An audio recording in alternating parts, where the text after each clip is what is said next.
Fiance threatening to call off wedding if I don't let her parents move in with us after the wedding. Obviously this comes off as a rich people problem, but up until 5 months ago I was still living in a 1-bedroom apartment, working at a rather large supermarket retail store, making $12 an hour, and going to be paying off college debt until I was in my 60s. My fiancée is still working her nursing job, and we've been fully living together for 4 years. Some background into our relationship. We met 6 years ago.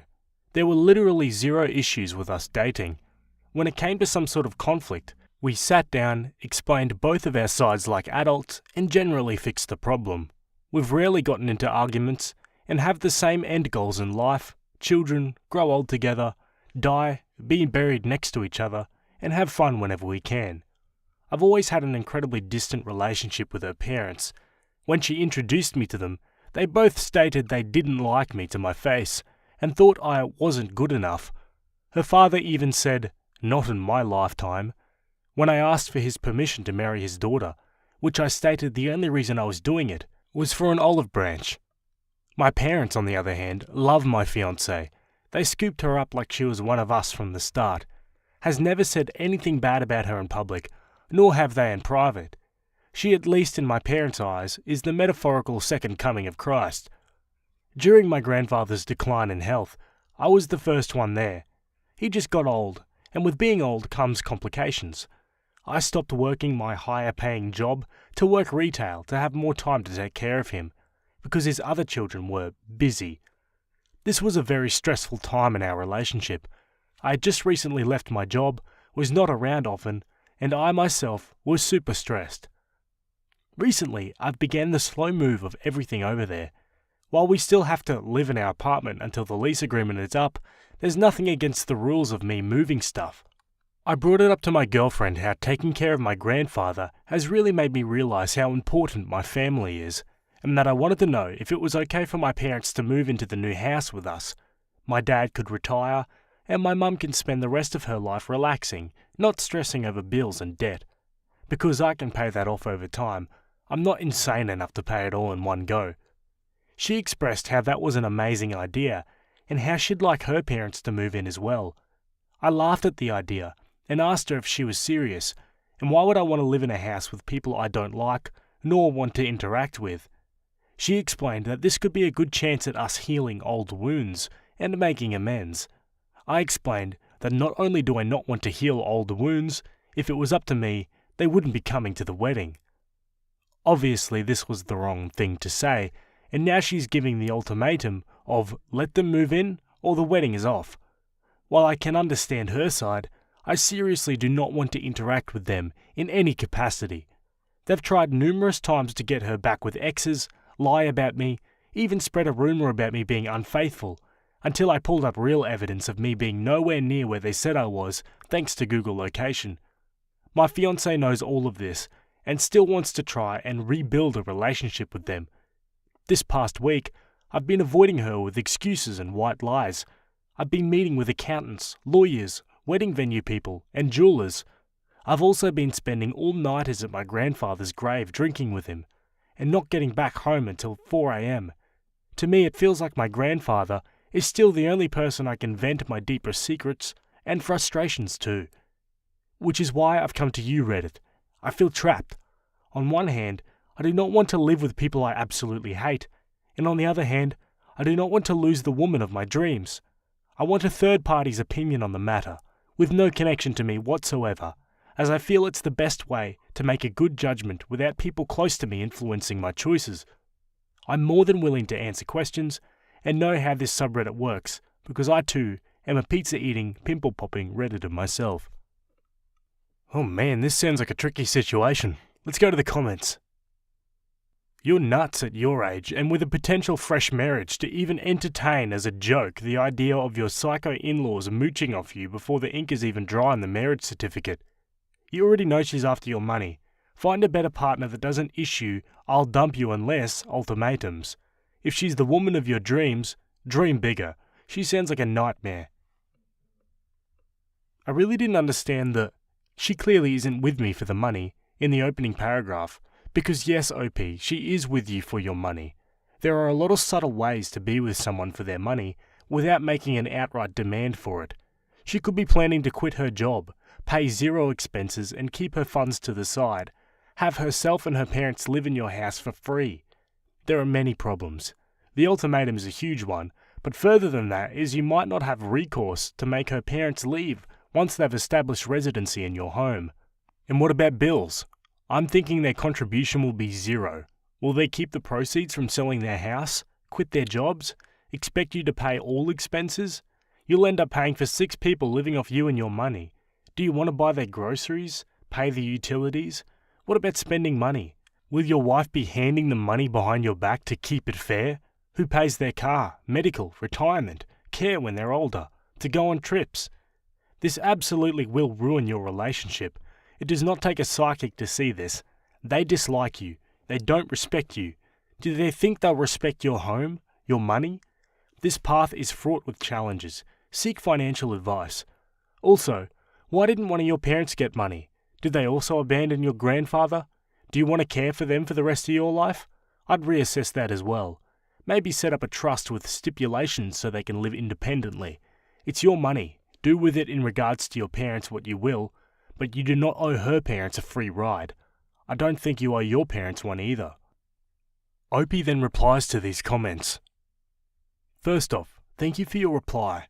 Much like 99% of others' comments, it really gave me a sense of direction. I'd like to address a few things as to my thought process after reading your comment, because I did think about what ifs, at least for my parents, which would apply to hers if they moved in. Newsflash, I'll die before I let them, her parents, move in. My parents would keep the proceeds from selling their house, as I have no need for it. Utilities are not an issue. I own the water rights to a natural aquifer and spring thingy underground. As for power, a lot of it is solar energy which can keep the house going non-stop as long as it's charged. My grandfather was one of those doomsday, the government is out to get us crazy old men. I knew about the hunting cabin. I just didn't think it was this big or advanced, so I literally never need to pay anything on the property other than tax. I plan to have my parents entering a renting contract. They'd be able to rent out their area and live on the property, use its land or whatever, for $1 a month. Just in case they pee me off, I can evict them. As for insurance, my dad served 23 years in the military, and my mum being his wife gets that insurance as well. Unless they run out of money, they'll be paying their own insurance. While technically speaking, I'd be buying their groceries, my father and I love to hunt and fish, so a lot of our food will be produced on our own. Mum has always wanted a garden, and she can't grow one in the city. Also, no, they wouldn't go on trips with us. As for the hypothetical, if her parents did move in, I wouldn't be paying for anything, and they'd be paying me the real price to live on the property, and extra because I don't like them. You might think California rent is high. The auditor I hired to see the value of the estate valued rent for a room at an extortion level of money. Thank God Grandpa bought this land when milk cost your left shoelace and a blueberry. My parents got money. It was nowhere near what I got, but they got a fair share. They didn't abandon my grandfather. In fact, they visited as often as they could, given my dad's work schedule and the distance. It was never viable to visit more than once or twice a year. The only reason I was so close was because I went to college in the same state where he lived and stayed because of my fiance. I've already been working closely with accountants and lawyers who've all projected me moving in my parents and living with them for the next 30 to 40 years of my life will not dent my money in any significant way. I've already invested money and put money into accounts to generate interest. I won't be losing money unless I buy mega yachts, jets, helicopters, supercars. I can't use 3 of those options, and I hate supercars. I'm happy driving my crappy 12-year-old pickup truck because it works. I don't expect her parents to respect me, my money, or my home. I've thought in great detail how my parents would be independent of my finances, and my parents have never done me wrong, never given up on me, and encouraged me my entire life. The least I can do is make the rest of theirs something they never dreamed would come true. My dad would have had to work until he died to provide for my mum and take care of the debt they acquired to live or take care of me. I want them to be happy, and I want them to be close. Alrighty, some decent advice in the comments there, and some good clarification by OP as well. Let's go to the update. This will be my only update post available for this subreddit. In the 48 hours since I've posted, that thing took off like a rocket ship. I'd like to start off by thanking everyone for their opinions. While a majority of you told me to leave, others offered compromises, logical alternatives, and gave me questions I didn't even think to ask myself. I'll put a TLDR at the bottom, but I probably won't need it. I think this has been the longest 48 hours of my life. Reading through comments, responding to them, having meetings in real life, and talking with my fiance have really given me clarity on what my next choices in life are going to be. 1. I've postponed the wedding. While some of you may refer to it as calling her bluff, I call it waiting and seeing. As of right now, we're really talking about how compatible we truly are, going over our goals in life again, and talking in depth about the relationship we want with our in-laws if we got married. Apparently a lot had changed since the last time we talked about it. Before I got money, some of you called it. 2. Yes, she genuinely thought moving her parents in would make my relationship with them better over time. I've expressed that, as a result of all they've said and done to me, any positive relationship or communication with them will only be done out of necessity. For example, if she was pregnant, in the hospital, or any life-altering complication or celebration. She did not take this well, but that was expected. But it's important I tell my truth. She believes I'll come around and try to build a relationship with her parents, but as of right now, I can't see myself doing it. 3. My parents won't be moving in, as I haven't even asked them yet. I know some of you were confused or assumed it was already happening. It was not. I asked if it was okay if they could, not telling her it was happening. Some of you suggested that maybe moving them in as newlyweds was weird, and suggested building them a small house on the property. I didn't think about that. I'll talk to my accountant and parents about it, whenever that conversation needs to be talked about. Nice idea, Reddit strangers. 4. What have I been doing? A lot of meetings about my future, finances, and setting up trusts and wills. I'll be re-enrolling into school to take classes on business, finances, accounting, and economics as my accountant suggested I do.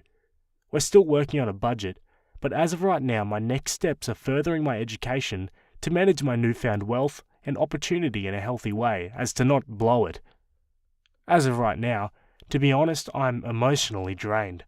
I think the weight of my grandfather's death is finally hitting me, despite it being months later, and the only thing that kept me going was the idea of the wedding day. With that being postponed, I can really only focus on myself, my values, and my emotions. Staying up all night and drinking at a gravesite isn't healthy, and I've not only promised myself to cut back on the booze, but also not stay up drinking. I've been thinking about maybe getting into some sort of therapy or grief counselling, but I'd need to make sure that it's in the budget with my accountant, as that's a long-term thing. Maybe they know someone. 5. Couples counselling. To those that suggested it, that's a wonderful idea. However, I'm not sure if I can move past her strange dependent relationship with her parents. Initially I thought I could, but with the rose-tinted goggles off, I'm starting to see a lot of red flags I'm not too confident a therapist or wedding can solve. We both have issues we need to work through, but right now, I'm not sure if we'll be working through them together. I know a lot of you have said to drop the relationship, but I think after 6 years, it's worth giving it a try to save it. Making a choice like that without trying to fix the problem seems silly, but I did expect a lot of those answers to come through. It's just how Reddit is. Just know that I know my worth, I know my values, and I'm not backing down. Maybe we won't work things out and the relationship will just end. Maybe things will work out and we can continue.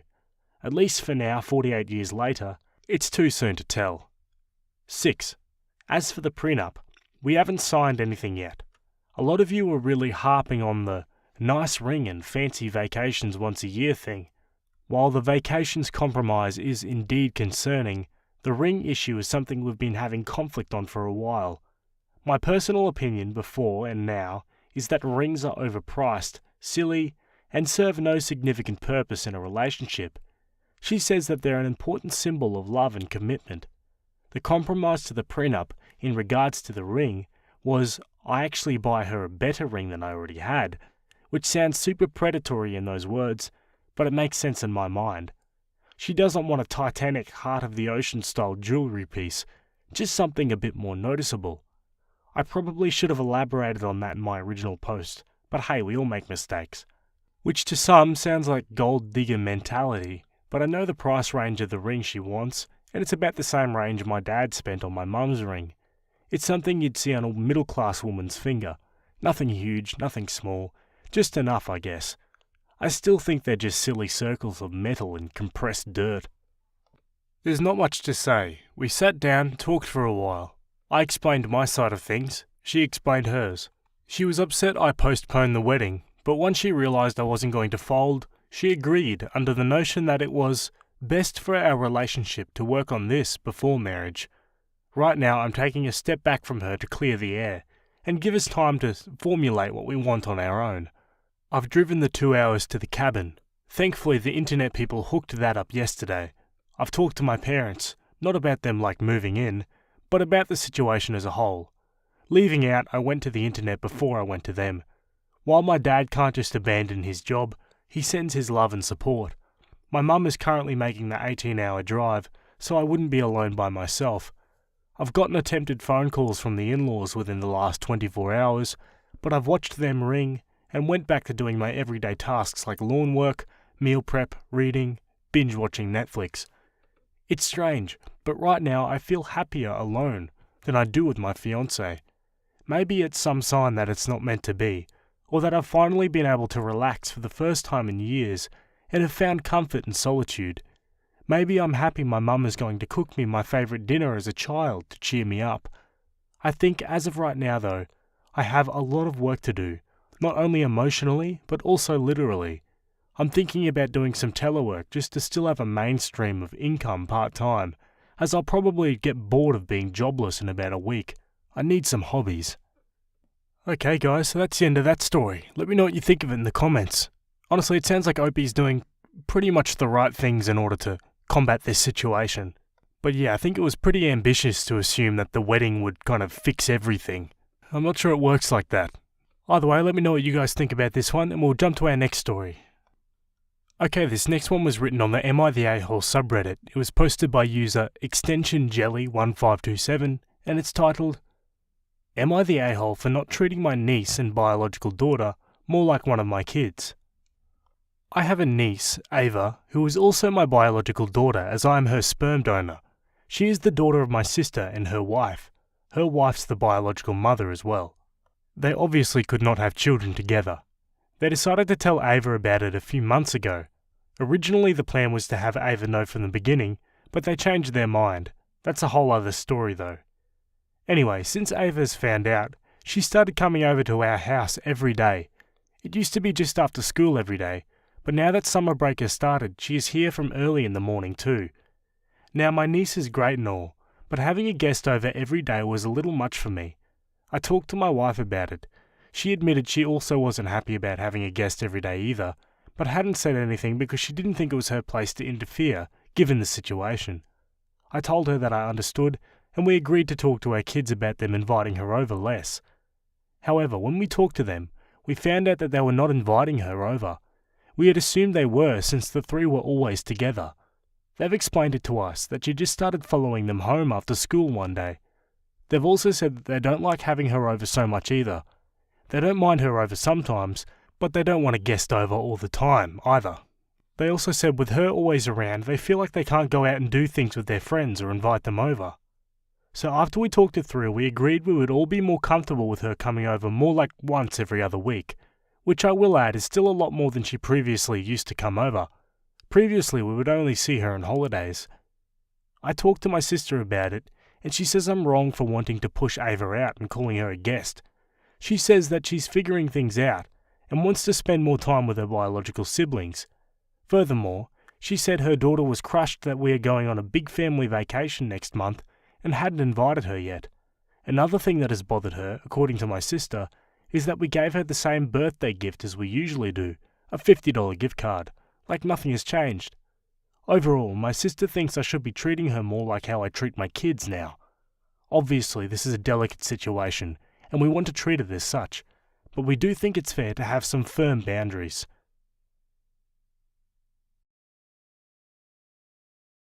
My husband parked his truck in front of my car, removed the car seats, and refused to let me leave yesterday.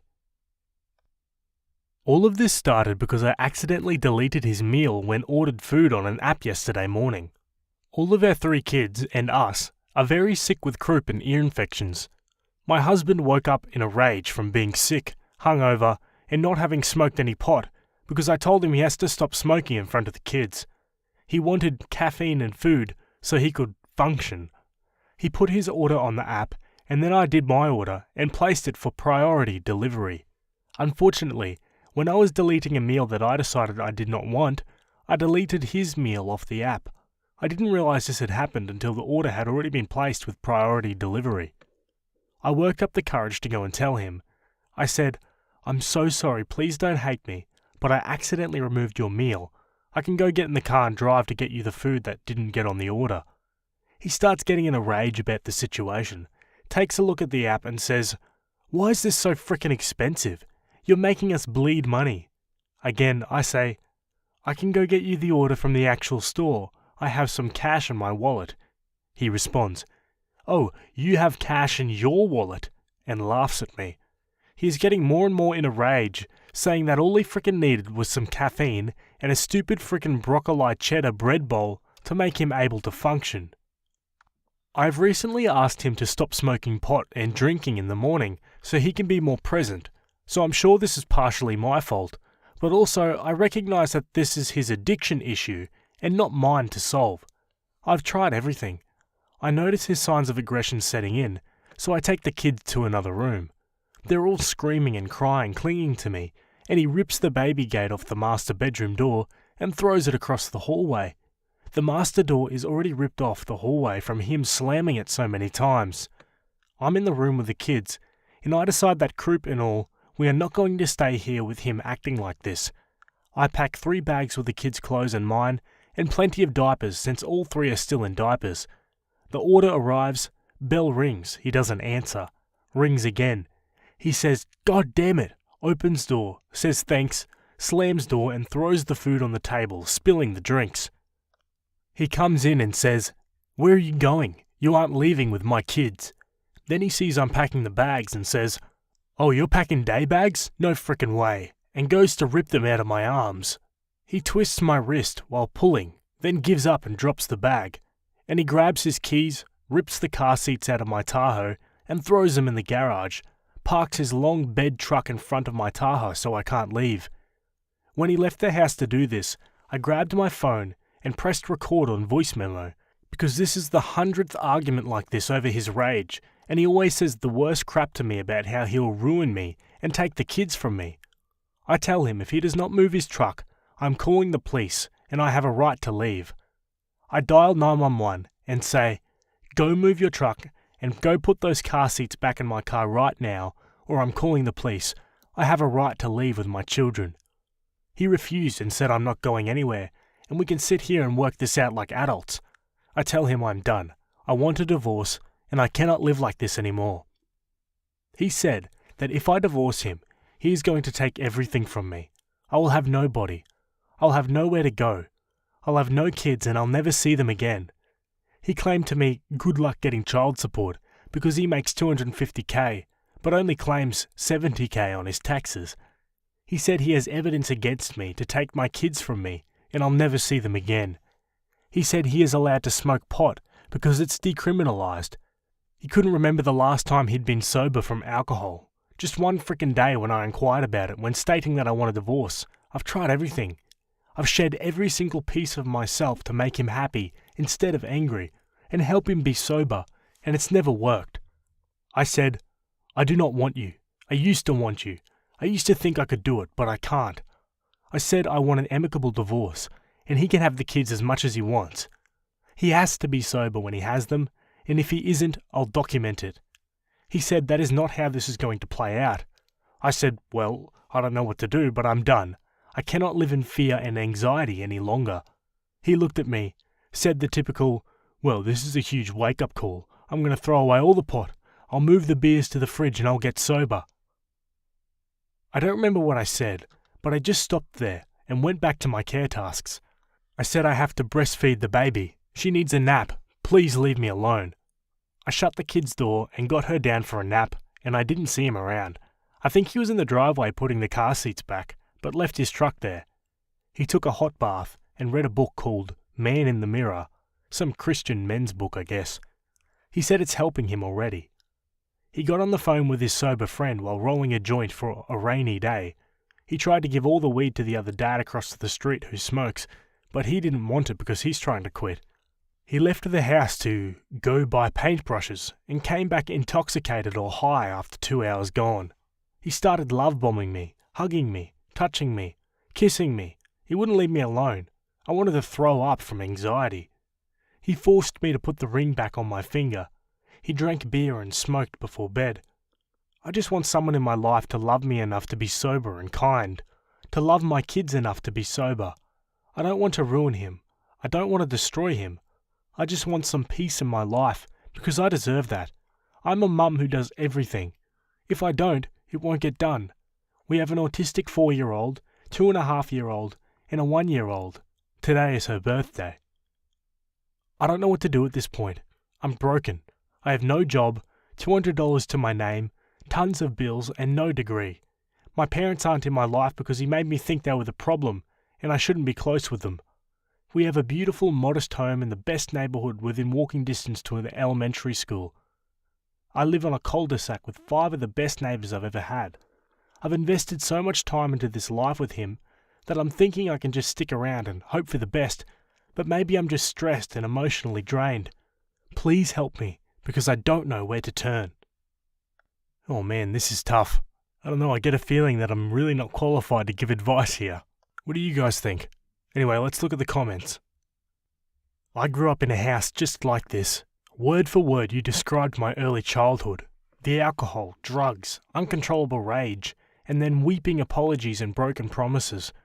My mum left just after my 4th birthday. All I remember is screaming, thrown plates and glasses, and my dad beating my mother as she cowered over me to take it in my place. I'm 35 years old and still in therapy. You need to get your children out. It is your job to put their needs first, and they need to be safe. They are not safe in this environment.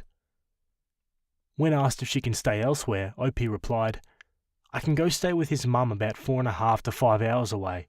It's spring break, but my son has to be back in school on Monday. Well, my son is actually truant, and for 45 days he cannot miss any more school. I recently also had to hire an autism advocate and get my son switched out of his class and into another class because of some laws regarding disability being not upheld. I'm really trying and at a bit of a breaking point. To which another Redditor said, part of the reason your son is doing badly is because he's in an abusive alcoholic addict home. He won't get better until he is out of this dire situation. You need to put your love for your kids first, or they'll end up as addicts in abusive relationships.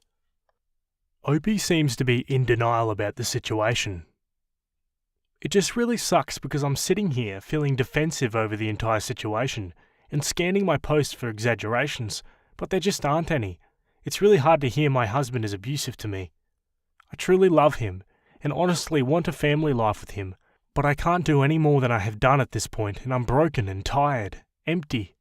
He does not go to church, but it's part of his image. Maybe I'm just used to it by now and he's always gone. He's home for a few hours in the evening and leaves first thing every morning. I really don't want to change things for my oldest, and we are all so sick right now too. Maybe I can ask him to go leave and find somewhere to go until he is in a drug and alcohol program. I'm not leaving my house. I'm a primary caregiver to my 3 children who are 4, 2 and 1. I will not lose this residency, and I've documented everything. I'm pretending I'm okay with his current resolutions, telling him to get into AA and stop the substances. If he has another outburst, I'm calling the police. I grew up with my dad choking my mum, slamming me against cabinets and pulling my hair out. This isn't physical. He's always been angry when things don't go right. This is the worst event we've had in our relationship, I would say. Usually it's just muttering under his breath and slamming doors really hard and screaming at me. But he's always been able to go smoke or drink and uses that to calm down. He doesn't have that anymore, and that is because of me putting my foot down and saying no more substances in the home. Okay, let's go to an update. I know that I updated in a comment on my last post, but I just wanted to let everyone know that I'm safe and away from home. My husband again entrapped me. This time he took the car seats and put them in his truck and left the house. Then he shut off my cards, turned my phone off, and shut down the Wi-Fi. I called the police. After an hour and a half of waiting for the cops, he showed up and I'd locked the doors. He busted through the unlocked window screen and came inside the house that way. When I told him the cops were on the way, he looked shockingly calm. Tried to go get the seats out of the truck, but I was videoing him outside, so he pretended to take trash out. The female officer took my statement and was so sweet and understanding. She didn't tell me what to do, but her eyes said it all. So she got her phone so I could call the shelter, and they got me scheduled for an appointment with the advocacy group on Thursday. I was able to pack my belongings, as much food as possible, and get the F out of there. I forgot so much stuff. I was so anxious. He came back inside because he asked to say goodbye to the kids. He was so dramatic and acting like I was a psycho, making comments like, "Why are you staring at me?" and, "Dang, that's a lot of food to take for such a short trip." I stayed calm and asked him not to shut my phone off again and not shut the cards down in front of the cops. He agreed not to. As soon as I packed the kids and left, he drained our checking, made a new checking account, cancelled all of our cards, turned my phone off, and texted me through iMessage saying he loves me and this will be a great reset button. About an hour later, he had pot delivered to the house. I'm so broken, so sad. I feel so stupid. I love this man so much, but I have to divorce him. I cannot let him continue to treat me this way. I want some peace and happiness so badly that it hurts. Someone please comfort me with some resources and tips, because I can't sleep sitting here watching Bluey way past when the kids went to bed. I'm so sick to my stomach and my entire body is feeling the shock of today's happenings. Thank you so much to this community. I couldn't have done it without y'all. I wouldn't even be calling this abuse if I hadn't made that post and heard from each of you. I want y'all to know I read each and every single comment and took it all to heart. Blessings to each of you women from the bottom of my heart. In 20 minutes it will be a new day here in Texas, and my new life will begin. Opie then gives a mini update in the comments. Can everyone please help me? My husband just sent me this text and I'm utterly confused at this point. He is such a smooth talker.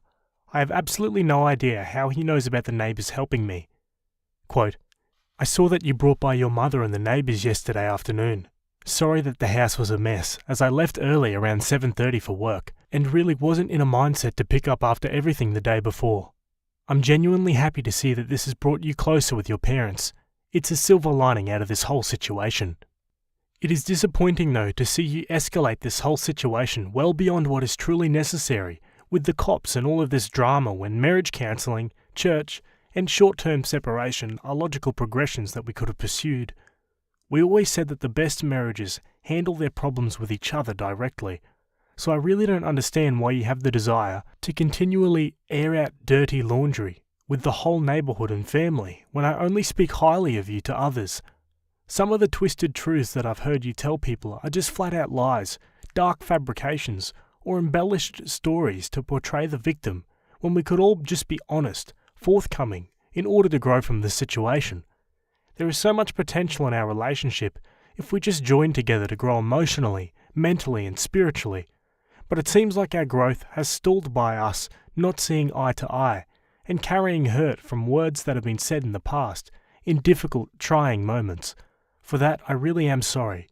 I know that while I've never gotten even remotely physical and hardly raised my voice or called names, arguing or just having a conversation with me can be incredibly exhausting and tiresome. I love how you are emotionally the heart of the home. I really feel that you're my own pulse. But know that when you are frantically anxious, juggling the world on our plates, feeling like it's all going to collapse, I am here in the same boat as your co-pilot. I feel the same way and really just want to cling to you while trying to be the rock for this family, trying to keep the boat from sinking. As we both continue our paths to true sobriety, I really feel like we'll become more in tune with each other, the kids, and God. Daily I feel more present and in tune with my own needs and the needs of our family. With no possibility of erasing the past, I'm going to give you and the kids space and time, while still providing in any way I can and working on myself. I will maintain a clean house and pour myself into projects to make a real suitable home for our family, leaving an open door and always leaving a light on for any time you want to come and go, as long as nothing vindictively gets stolen or goes missing. I will reconnect your phone, as long as there are no further attempts to hack into our accounts, and as long as I receive at least a photo of each child every morning and night, and at least one FaceTime call with just the children for 10 minutes or more every day. I will provide payments, insurance and maintenance on you and the children's main source of transportation in the Tahoe. I will establish your own separate checking account where I deposit $500 weekly specifically to be used for the children's needs. This is above and beyond the Texas maximum child support limit of $27.50 a month for 3 kids, but more than the money, I just don't ever want any of you to suffer or be without.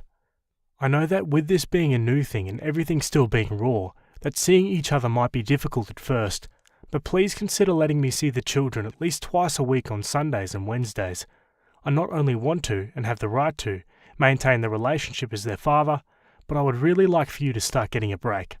So disappointing that it seems like right when we were all on the cusp of things being great, I just seem to find a way to F things up. But I hope you know how much I want the best for you, as I'm just hoping and praying that all of this is temporary. You are my best friend, my wife, and my life partner. I will always love you.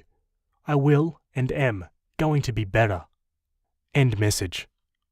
Like what the actual frick, man? Opie then finds that her husband has been tracking her. Help, I have 2 Apple AirTags that just started beeping. How do I disable these? Right now is the first moment I'm having today to calm down and center myself. I'm breastfeeding my last baby. I keep reminding myself that he's the one who did this, not me. My kids are struggling to adjust. Lots of tears, and my autistic son isn't doing well right now, coping with his routine and his space. Thank God for his favourite show SpongeBob and peanut butter and jelly sandwiches. I made sure to bring his special plate he always eats on. Today I waited for my family to come by and go with me to get a protective order, then a police escort to my house. While waiting for my family, I heard a beeping and realised an AirTag was going off in my wallet. He located me. He immediately texted me saying the address where I am. Said he's coming here if I don't send pictures of the kids. I didn't respond. Waves of panic and anxiety, entire body trembling, crying, so scared. I called the police. They showed up. Nothing he could do. He was looking at me like I was insane and just kept saying, "I don't know what you expect me to do." He left. Family came and we went to the courthouse to file an order. They told me I can fill out 1.5 hours of paperwork for a 2-year restraining order, that it's very difficult to obtain, but encouraged me to take it to my meeting tomorrow with the shelter, and they know what to do to help me get my safety in order. Immediately after leaving, he texted me, "What were you doing at the courthouse?" I called the shelter and they helped me disable any location services on my phone. I debated for hours if I should go get my stuff. I knew it was my last chance. He gets off at 7. At 2 p.m. I showed up to my house, knocked on every door and told all my neighbours to please call the police if he pulls up. 2 neighbours helped me grab every single stitch of my kids' clothing, remove the magazine from the gun, and get all my documents, clothes, food, toiletries, and my very personal journals with my thoughts and feelings from the past years. I'm so numb. I'm so drained. But as I took the last load of dirty clothes in the hamper to my car and shut the door, I started laughing. I felt more proud of myself than anything I'd ever done. I'm safe. I won't go back. I'm filing for divorce tomorrow. He must be a psychopath because I don't know how what he did is legal whatsoever. I didn't file a protective order and I'm regretting it because he can become so unhinged so quickly. I'm really tough and have been through so much adversity in my life, but I feel like this is absolutely crushing. Nothing has ever hurt like this. Thank God I come from a long line of really strong frickin' women and had the power to say, enough is enough, and go get the life I deserve. I'm leaving behind everything I've known, trapped inside 4 walls. I'm so attached to my house because it's been my prison, but I'll find roots somewhere new again soon. Wow, sounds like Opie's getting out. Good for her. And yeah, that text message from the husband before seemed way too good to be true. The guy seems like a sociopath. Anyway, let's go to our next update. Hello, it's me. I'm safe. The kids are safe. My resources and support are here, helping in any way they can. Today CPS showed up to my place of shelter. They said my husband told them where I was, when they could not contact me because he shut my phone off. He told me he put an AirTag on my vehicle. I just did an entire interview with them. I was so scared when the process started, but after they left I felt so supported. They validated that everything he is doing is abuse. He is in the wrong. They told me do not give him the children. They said do not answer the door, do not go anywhere until your car has the AirTag removed. My brother's girlfriend is taking it right now to the police station. I still haven't got a protective order.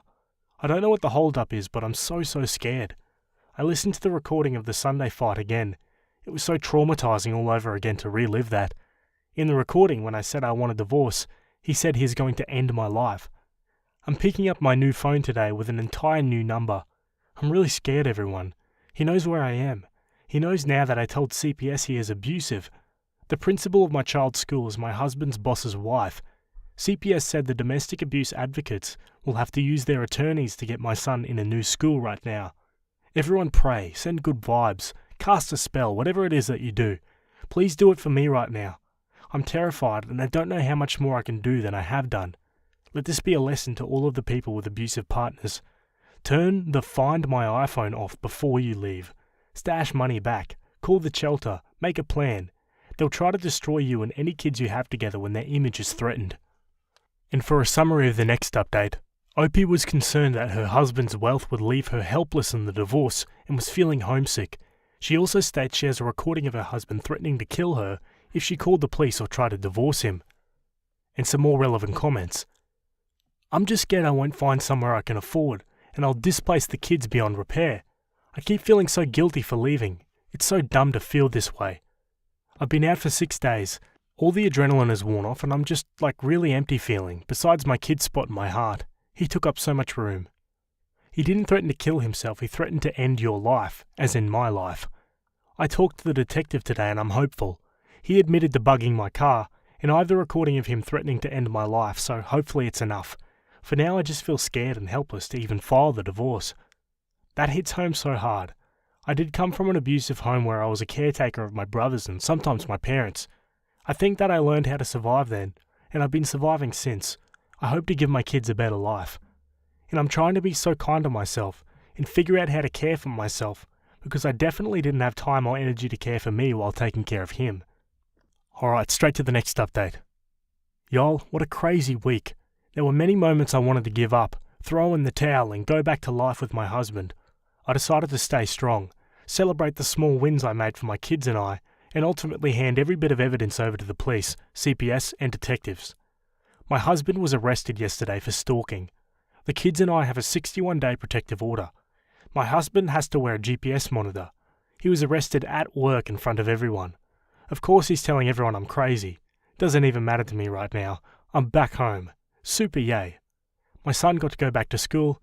My little two are so much happier, and I have a pantry and fridge full of food, plenty of diapers, and more clothes than I had before because I asked for help. I didn't play the victim like he said I am. I just told the truth, took care of myself and the kids, and celebrated the small moments of happiness. My husband is telling police I'm bipolar. I physically abused him. I was stalking him, lol. I set up booby traps and planned this, and that I only did all this because I was on my period. Huge sigh. This has been so insane. I keep telling myself, he did this, not me. He gave me no choice. A quote that's helped me a ton right now is, "Women are not rehabilitation centres for broken men." And now for the last update, 2 months later.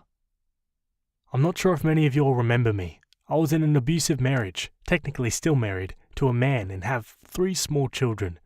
This sub helped me to, 1, identify I was being abused and in a toxic relationship, and 2, figure out how to get out safely and securely, and 3, navigate the legal system for my safety.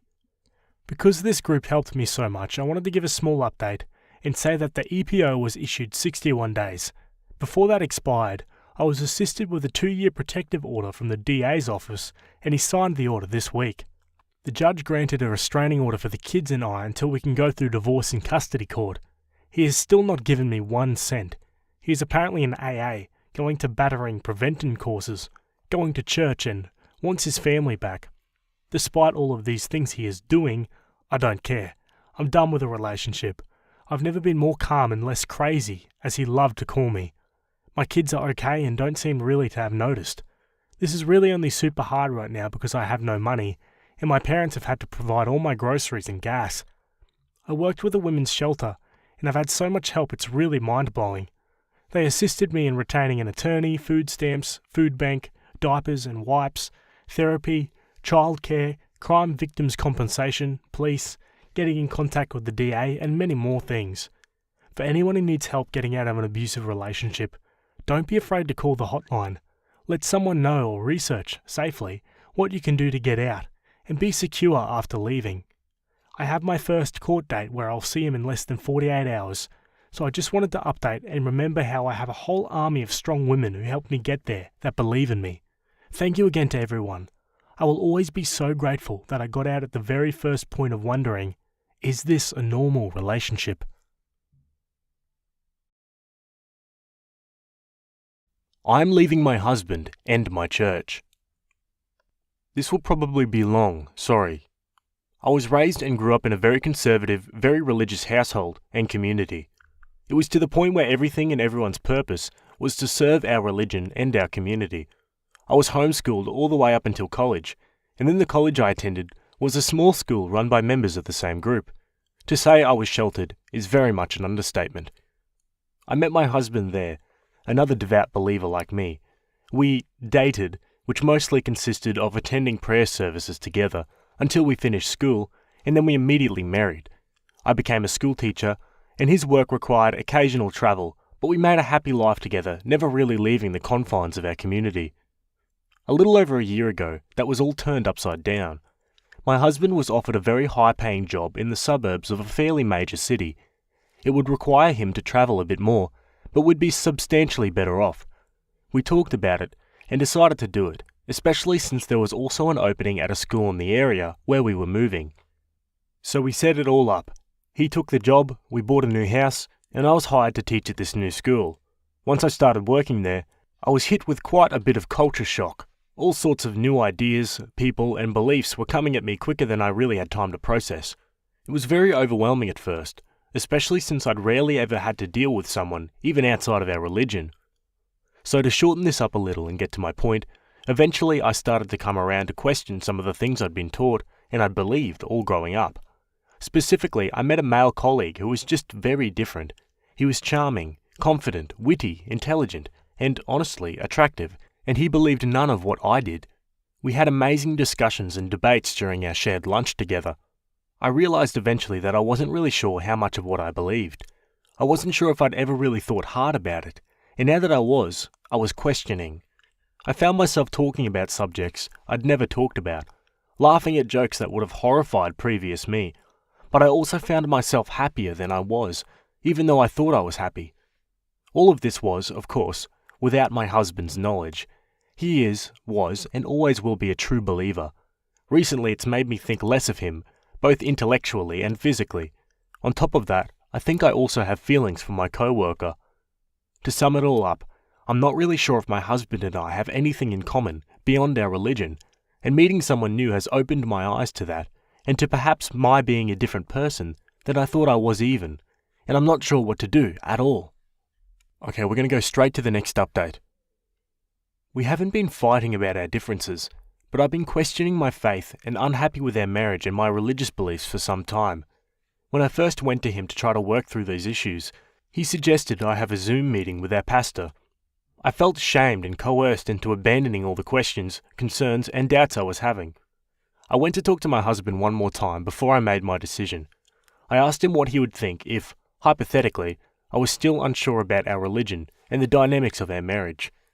His response was something I'd been fearing in the back of my mind. He said he had been worried ever since we moved that I might not be able to handle living away from our families and our community. He also said that he'd been missing his own family anyway, and that at the end of the semester, I'm a teacher, he wanted us to move back home. Once we were back home, he said we'd be better able to work through my problems. It was absolutely the last thing I wanted to hear. I love my job, I love my students, and I love all the non-religious aspects of my life. I decided to take some of the advice I received on here earlier. I pretended. I pretended that I was okay with that decision, and I pretended to pray with my husband about it. The next day I went to my co-worker, who I've become close to and good friends with. Some online commenters have suggested too close with, and told him what happened. He asked me what my thoughts were about all of it, and I kind of emotionally unloaded on him. I even cried a little, which was a bit embarrassing. He was perfect though. He and I came up with a plan. Knowing I get paid every 2 weeks, after my next paycheck came, he helped me set up a new bank account with direct deposit of my check. He talked to his sister, and her husband are going to let me stay at their house while I save up enough money on my own to afford a temporary place. He helped me talk to the administration about my work, about what was going on, and to not let my husband or anyone they didn't know have access to the building or to my information. He also put me in contact with a divorce lawyer, and I've just begun that process. I've also spent the last few days sneaking out some of my clothes into my classroom, so that when I do finally leave next week, I won't have to leave everything behind. My husband leaves for a work trip on Monday for a day and a half. I'll be leaving him a note and moving out then. I'm nervous. I'm scared. I know I'll have to have absolutely no contact with my family and my friends from back home. I know my husband will be upset and probably even blindsided. I know some people will see this as a cowardly way to go about leaving my husband, and some of you will be disappointed that I'm not making more of an effort to work it out with him, but I really think this is the best for both of us. I'll be working to save up enough money to get a new place to live and to begin therapy as soon as I can.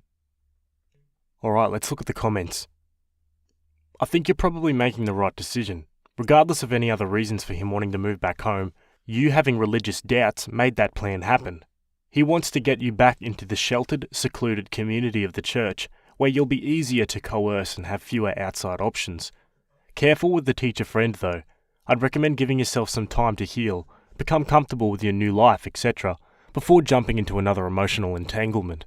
Have fun, interpret that however you want, as much as you need to, but in my experience, if you jump into something else that's serious or potentially serious right away, all the old baggage and bullcrap and bad relationship habits tend to come with it. Work on yourself, be okay as you, and be okay alone. You'll know when the time is right. Best of luck. The fact that your husband thinks these are all your problems and not our problems is the worst part. He just wants you surrounded by Christians again so you'll fall in line. I lost my faith in one world-shattering moment. Fortunately, my husband was already doubting, so it was easy for us to reconcile our lack of beliefs. I'm sorry you're going through this. Really. It hurts losing your faith. It hurts to realize you've been lied to, coerced, and controlled by the church. But I'm glad you're getting out. This is the dawn of something wonderful for you. Once I stopped believing everything was designed and planned by God, I started believing in myself. I was much happier. I no longer have to suffer because some powerful being has a plan. I control my life. I decide what's going to happen. I have the power now, and it feels so good. I don't know who's going to be upset about those things. I think what you're doing is amazing for you, and since you're stuck with being you for the rest of your life, as we all are, there's nothing more important than making decisions that are about you being happy. I'm also really glad your friend at work set up a place for you to live without it being his actual home. I obviously don't know all the context there, but if he wasn't lobbying to get you to crash at his place and work to get you into his sister's home temporarily, I think you may have a great friend on your hands that isn't setting on an ulterior motive. It doesn't sound like you have kids, so outside of the legal hassle, please stop getting married, folks. The risks and costs will never be less impactful than the benefits. This is no different than just breaking up with a boyfriend. You expressed your concerns and problems with the relationship. He disregarded them and referred you to a frickin' pastor. Even if you're super religious, that's a huge problem. You didn't marry a church, you married a man. Then you go through with it.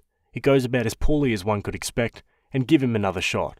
And his response is to pretend that moving will fix all these problems, because he only heard that you had a problem, not what the problem was, and immediately went to work figuring out what your problem was and how to resolve it, while completely dismissing every word out of your mouth. He's literally treating you like an owner treats their dog. Except dogs can't communicate, so dog owners have to work with their dogs this way. You weren't pawing at his leg. You weren't on the ground whining. You weren't running around in circles yelping. You spoke words in a language he understood, and he immediately just starts formulating a theory as to why you're actually upset. You only get one life. Spending it being miserable in any kind of relationship, but especially a romantic one, is literally the worst thing someone could do with that one life. Okay, now our next update is titled, I left my husband today. Well, technically yesterday, but it took me the whole day to finish writing this post. I did it. I packed up as much of my stuff as I needed and wanted, wrote him a very long note that really detailed all my thoughts and feelings, and explained why I was leaving like I was, and I left. I've been in contact with and consulting a divorce lawyer. I really don't want anything from him other than a divorce and to be left alone, and I made my first appointment for therapy, which will start in a couple weeks.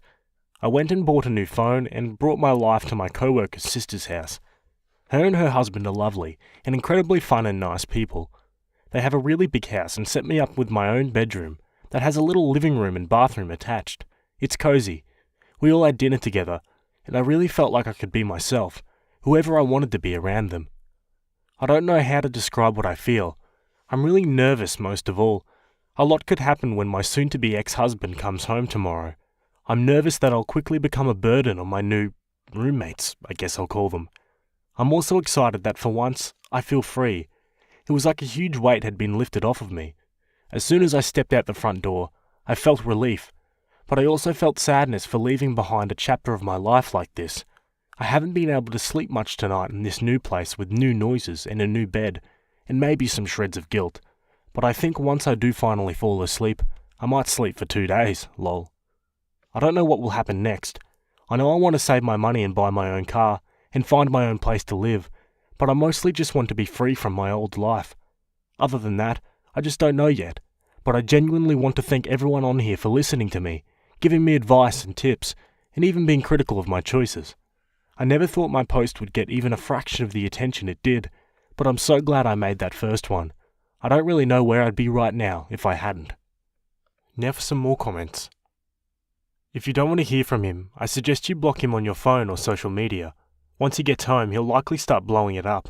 Perhaps reply once, only to say, "Please only contact me via my lawyer." I'm very proud of you. Leaving a toxic relationship and religion all at once must be so hard. I wish you nothing but happiness in finding out who you are, separate from all those restrictions of your old life. Reading through some of your other posts, I'm glad you did it this way. Religion eats people alive, makes them do irrational things, see things in strange ways. Your husband doesn't seem like the type to get violent, but this sub is littered with stories of "I never saw it coming." We're proud of you for getting out, Dove. Hopefully this is the start of a new, better chapter of your life. I don't have anything to add to the excellent advice already presented, so just know we're all rooting for you. Okay, now our next update is titled, "Left my husband on Monday and got a letter from him yesterday." Just checking in with a quick update since a few people have asked for one.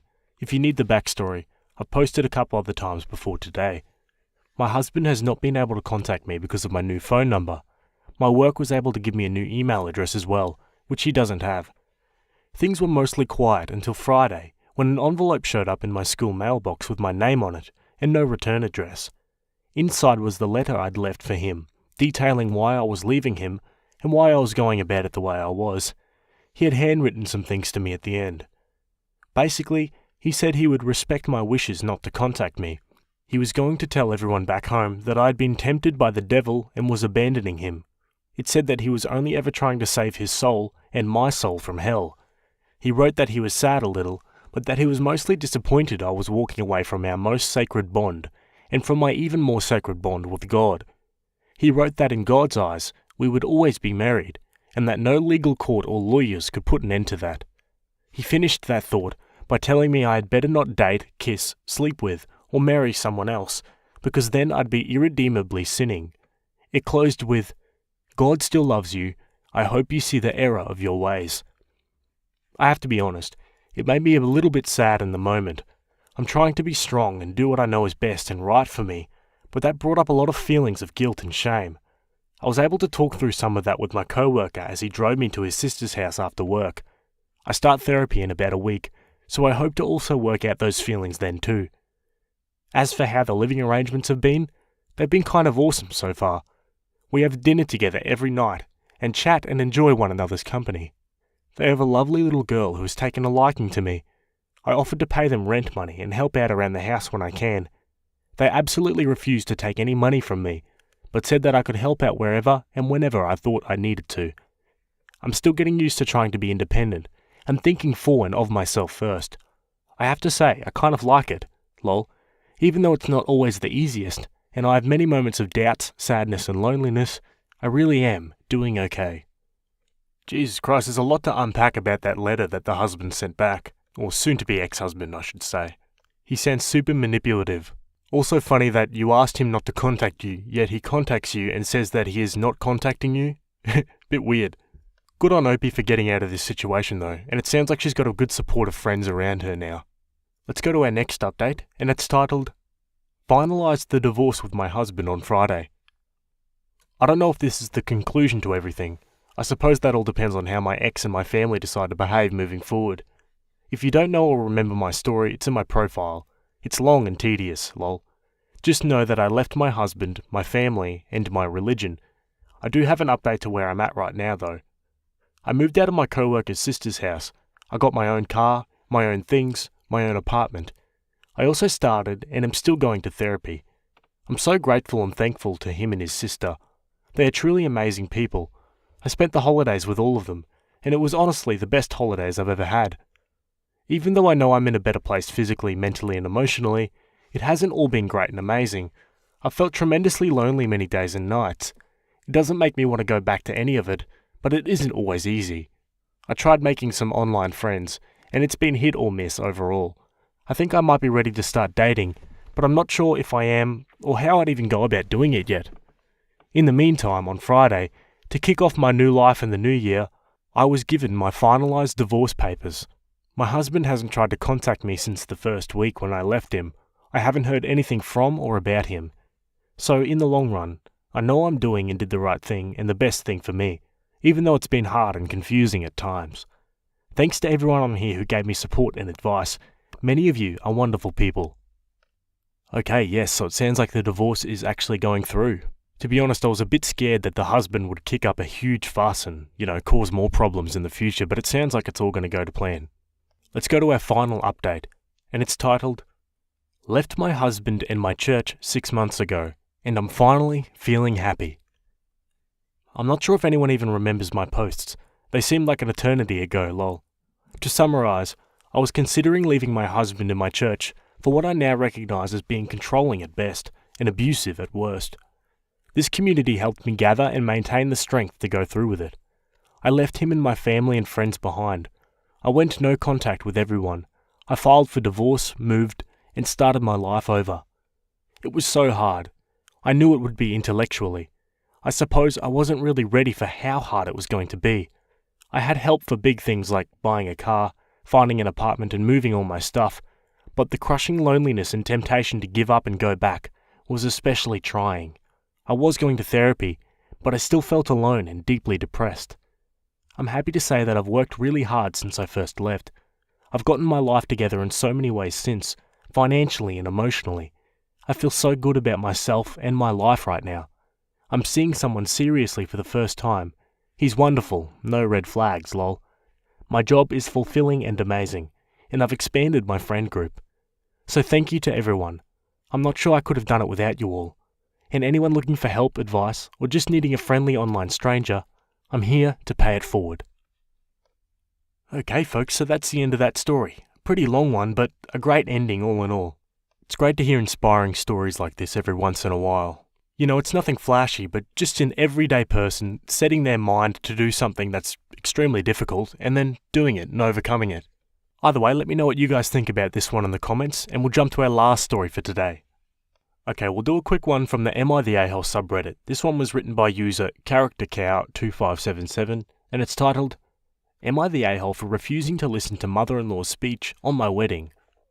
So, I hate speeches. I never understood the appeal. I think they're boring, exhausting, and very, very forced. But having said that, this is just my opinion, and I never forced it on anyone.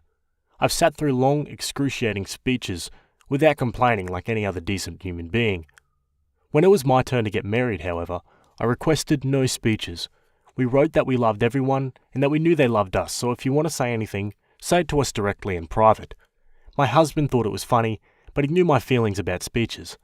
We had a small wedding with only loved ones, a weekend long. My husband loves games, so the wedding planner did a really great Taskmaster type of games and everyone appreciated it. Dinner came, and mother-in-law stood up and started by saying, I know we are forbidden to make speeches by the bride, but this is my only son getting married, so I'll do what I want to. I didn't hear the rest because I was seeing red. My sisters and bridesmaids were shocked. I pretended like she wasn't talking and continued my conversation with my girls. They did the same. Mother-in-law was furious, both sister-in-laws were furious, and my husband was very angry that it showed in his profile. He refused to look at me. The rest of the night was awkward. My husband sighed sulking in their seats. I wanted to make sure it wasn't ruined for the rest of us, so we ended up having a blast. Next day I spent it with my family and my friends. My husband said that I was very much in the wrong for what I did. I couldn't force mother-in-law to shut the F up, and he knew she wouldn't no matter how much we told her. I shouldn't have disrespected and humiliated her like this. Our marriage started on the wrong foot, it seems. Am I the a-hole? Entitled Stepmonster got herself banned from my wedding. I tried posting this on Am I the A-hole through a different account a couple days ago, but it didn't work out. Given the trigger warning, I'm not surprised. I've since concluded my wife and I did the right thing, so this will be my last attempt to post this story. I tried to add some info and change the wording a little. All names are fake. My, 28 male, stepmother, 49 female, is a wannabe party planner. She has taken it upon herself to plan and host every party and holiday my dad's family has thrown since she married him. I never loved those occasions growing up. She's controlling and gets upset if people complain about anything, but humoured her for my dad's sake. According to him, this helps her feel included. I'm getting married to my fiance, Jane, 26 female, in July. We got engaged in early 2021, but Jane ended up getting pregnant a couple months after that, and we decided to postpone the wedding to focus on our son for a while, so we've had a long engagement. My stepmother has tried to hijack our wedding plans from day one, complaining, contacting our planner, showing up unannounced to Jane's dress appointments, etc., and we have repeatedly asked her to stop. Dad wants us to humour her, but she's clearly resentful of the fact that she's not hosting the wedding, or being labelled mother of the groom in invitations. Besides our baby boy, we also have Luke, 4 male, Jane's paternal half-brother. She got custody of him a few months into our relationship, after his parents died. I ended up moving in with him during the pandemic, and have been in Luke's life since he was a baby. He doesn't call me Dad, and refers to us as his sister and his OP, but we love him like a son. Stepmother, though, hates Luke. She accuses Jane of baby-trapping her way into the family. That accusation only got worse after our son was born. My dad gets along with Jane and adores the kids, but stepmother demands him to refuse babysitting Luke, so we don't leave the kids with them often. Instead, Jane's brother and sister-in-law usually watch the kids for us, as their children are close to ours in age. We had a thing last Sunday, and my brother-in-law was out of town with his family. Jane's other siblings live in different cities, as well as my mum and sister. My dad agreed to babysit at our place, and we left. We came back to find both kids crying, stepmother screaming, and Dad weakly trying to calm everyone down. Apparently Luke had told stepmother that both he and our son were going to be our ring bearers, and she went ballistic. She screamed that she wasn't going to allow that because he wasn't family. She then hit him when he started crying. His lip is still split. She'd never gotten to this point before. We immediately banned her from our house and from our wedding. Dad is fuming and has said he's not going without her. He's also convinced half of his side of the family, by severely downplaying what stepmother did, to boycott the wedding as well. This includes my stepbrother, who fully agrees with his mother no matter how many times I try to tell him the truth. Me and Jane are refusing to budge, but many of my cousins who aren't coming anymore are asking us to reconsider. Pretty much all of Jane's family agrees with us, but one of her aunts has suggested that maybe stepmother is acting out because she doesn't feel welcomed by the family. I've honestly had it with my family enabling her behaviour. I love my dad and really want him at my wedding, but I'm more than willing to go no contact if it means protecting my family. Edit. I think I accidentally deleted the paragraph where I mentioned this, but we did press charges. We took Luke to the paediatrician the next day and gathered every piece of evidence we had. Not only did we have pictures of Luke's face, but by some miracle strike of luck, we also had nanny cam footage. Some commenters were right to assume that my SM hadn't been invited to our house, but my dad hasn't really gone anywhere without her in years, so we took precautions. We didn't expect her to actually do anything this awful, but we've never trusted her with kids.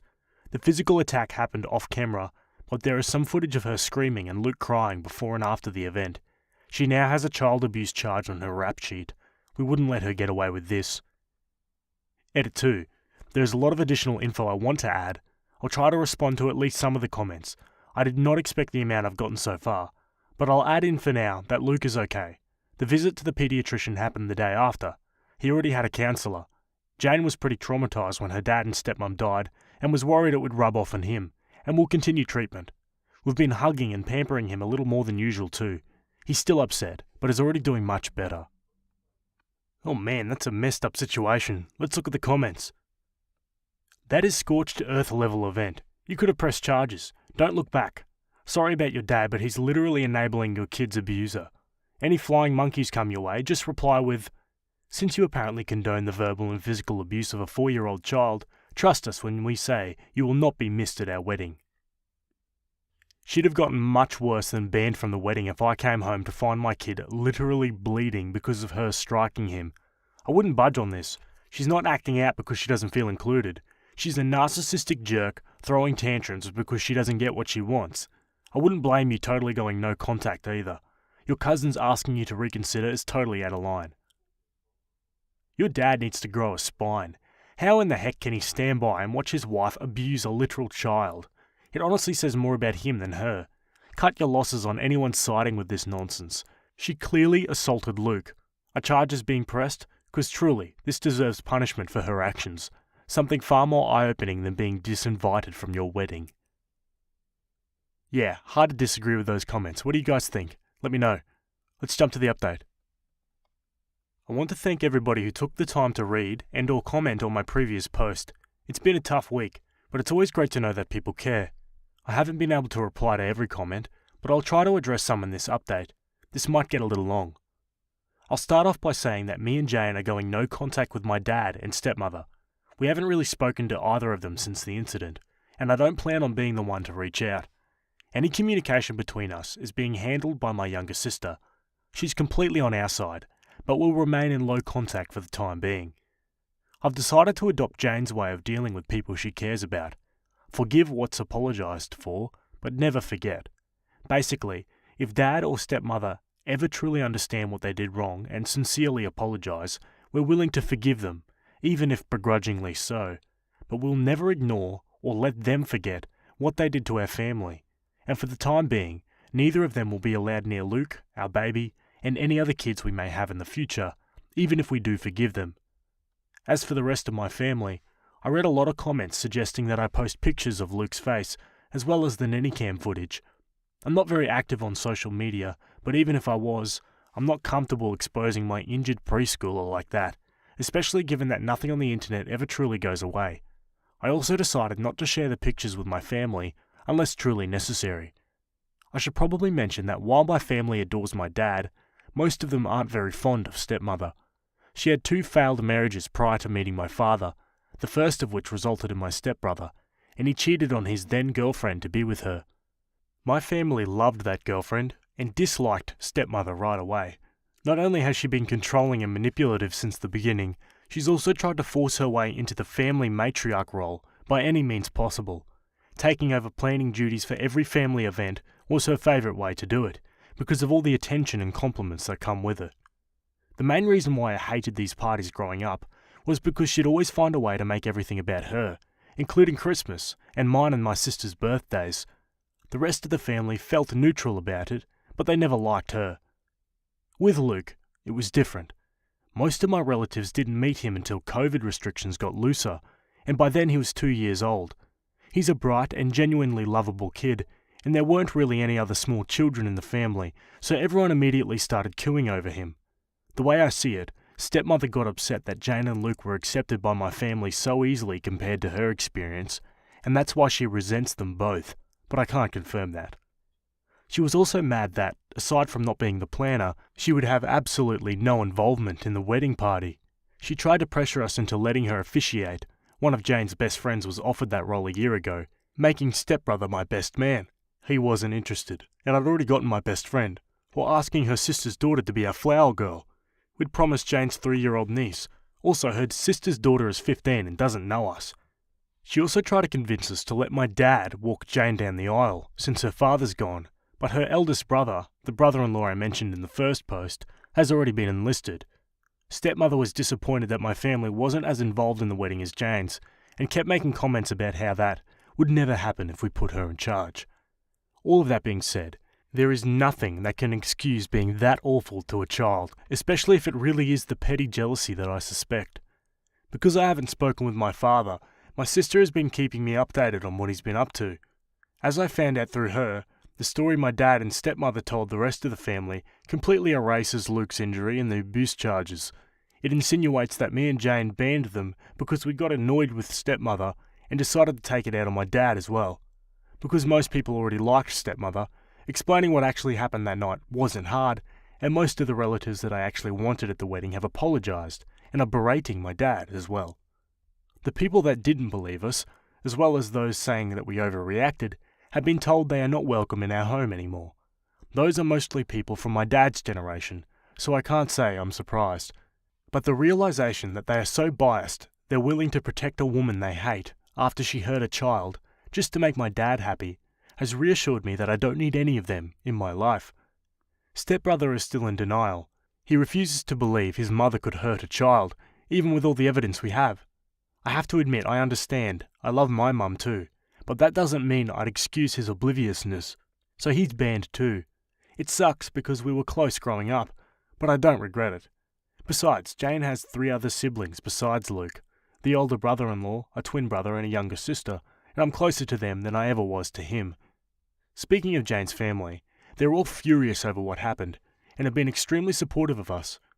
Jane's maternal family basically adopted Luke after she got custody of him, and have called frequently to make sure he's okay. We did manage to save some money with everyone we uninvited, and have decided to use it to help Jane's cousin. She lives in a different country, and was previously unable to come to the wedding, so we're paying for her plane ticket. Luke has gotten much better, and is almost completely back to being the sunny child he's always been. The split lip was shallow. It's healing slowly, but didn't require any stitches. We sat him down a few days ago and explained that my dad and stepmonster wouldn't be around anymore. He really liked my dad, but understands that he and the stepmother are attached at the hip. He's clearly scared of her, but we're doing our best to make him feel safe. Me and Jane have reassured him that he is family. We love him, and no one will ever change that. I'm not too worried about dad or stepmother trying to show up at the wedding, but we've alerted the venue and given them pictures just in case they try anything. Better safe than sorry. Some people brought attention to the fact that stepmother is a hypocrite for saying Luke isn't family. I agree, for obvious reasons. Her main excuse for pretty much everything she does is that she doesn't feel like my family welcomes her. Dad has been guilting me to take part in everything she plans by reminding us of that for as long as I can remember. The way he continues to make excuses for her without realising this is basically a case of the pot calling the kettle black, except Luke actually is family, is what has made me accept that. While I will always love my dad, it's not healthy or safe for me and my family to be around him anymore.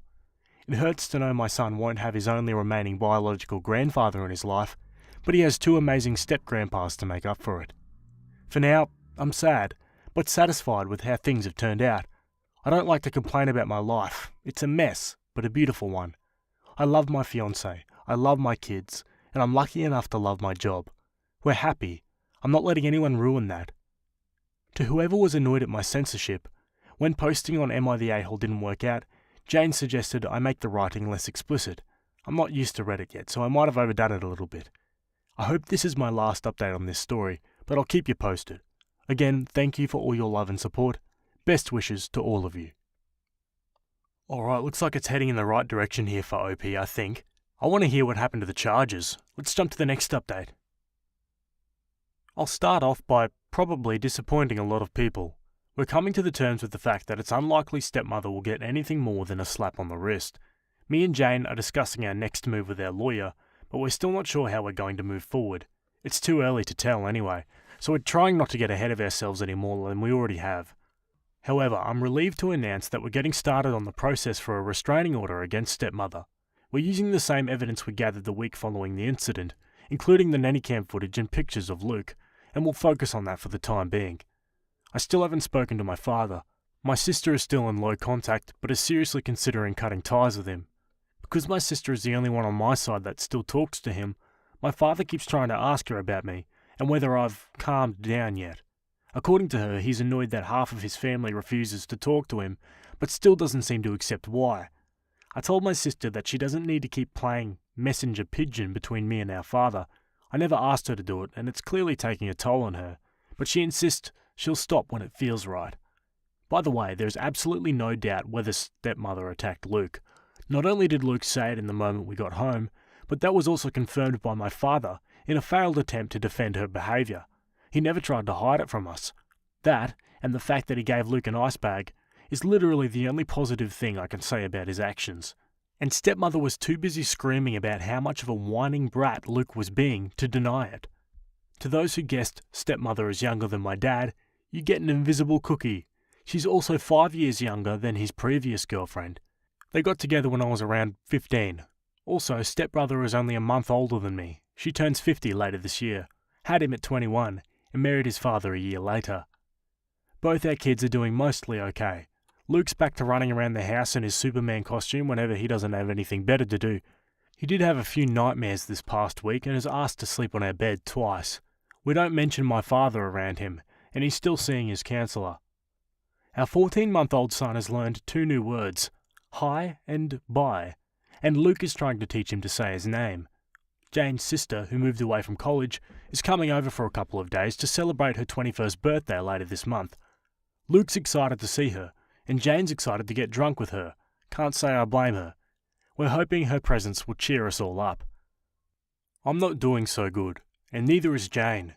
She's usually the kind of person who tries to keep her negative emotions to herself, but she cried herself to sleep almost every night the week it happened. It breaks my heart to see her like that, and I can't help but feel like this is my fault. There's a part of me trying to tell me I had no way of knowing stepmother would do anything like that, but that doesn't really change anything. I allowed my father near my kids unsupervised, even though I knew she'd probably tag along. This is the guiltiest I've ever felt, and I don't think I'll ever forgive myself. Jane has been improving lately, and is trying to convince me to see a therapist. I've never really done that before, apart from a psychiatrist when I was younger, but now it feels like a good time to give it a try. I was surprised by a few messages this week from people telling me to forgive my father and stepmother, as well as re-invite them to the wedding. That's not happening. In fact, I'm not willing to ever forgive stepmother. My dad has now degraded to a huge maybe, but I'll never understand or forget what she did. Also, though the wedding is the last thing on our minds right now, we're not postponing it.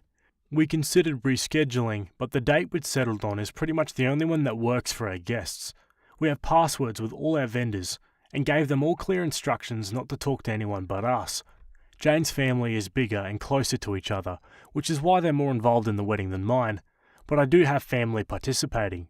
My sister is one of the bridesmaids, 2 of my cousins are groomsmen, and my mum is walking down the aisle with the wedding party. Going through all of this with Jane has made me understand even more just how much I love this woman. I couldn't ask for a better partner to start a family with, and I have no idea what I'd do without her. This didn't tear us apart, and I couldn't be more thankful. I probably won't make any more updates until after the wedding, unless something big happens. In the meantime, as always, best wishes to all of you.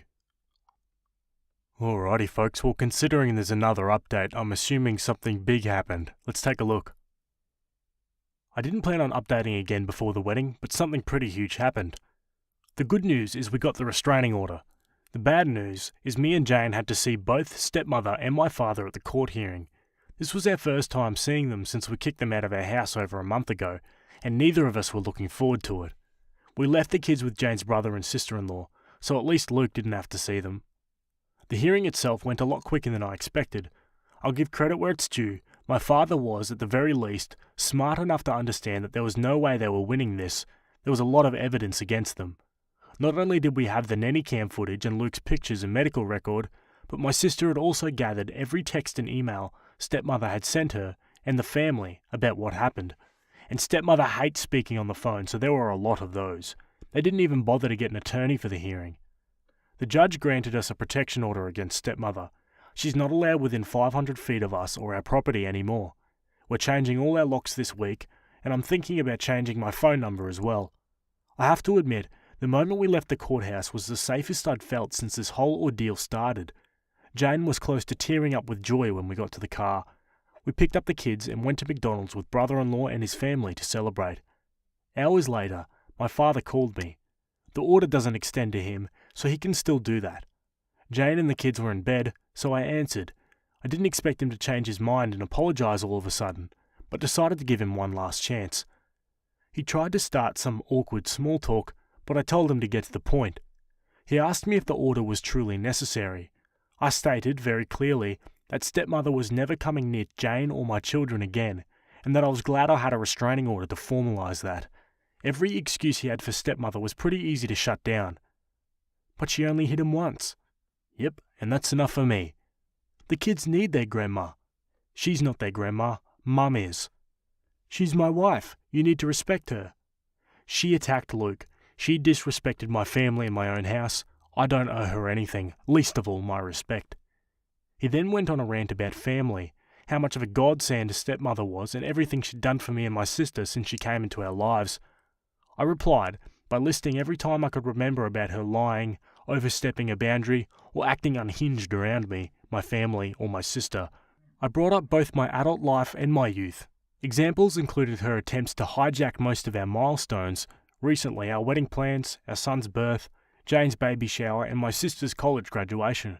Her obsession with the idea of a perfect family, and her disgusting attitude towards Luke.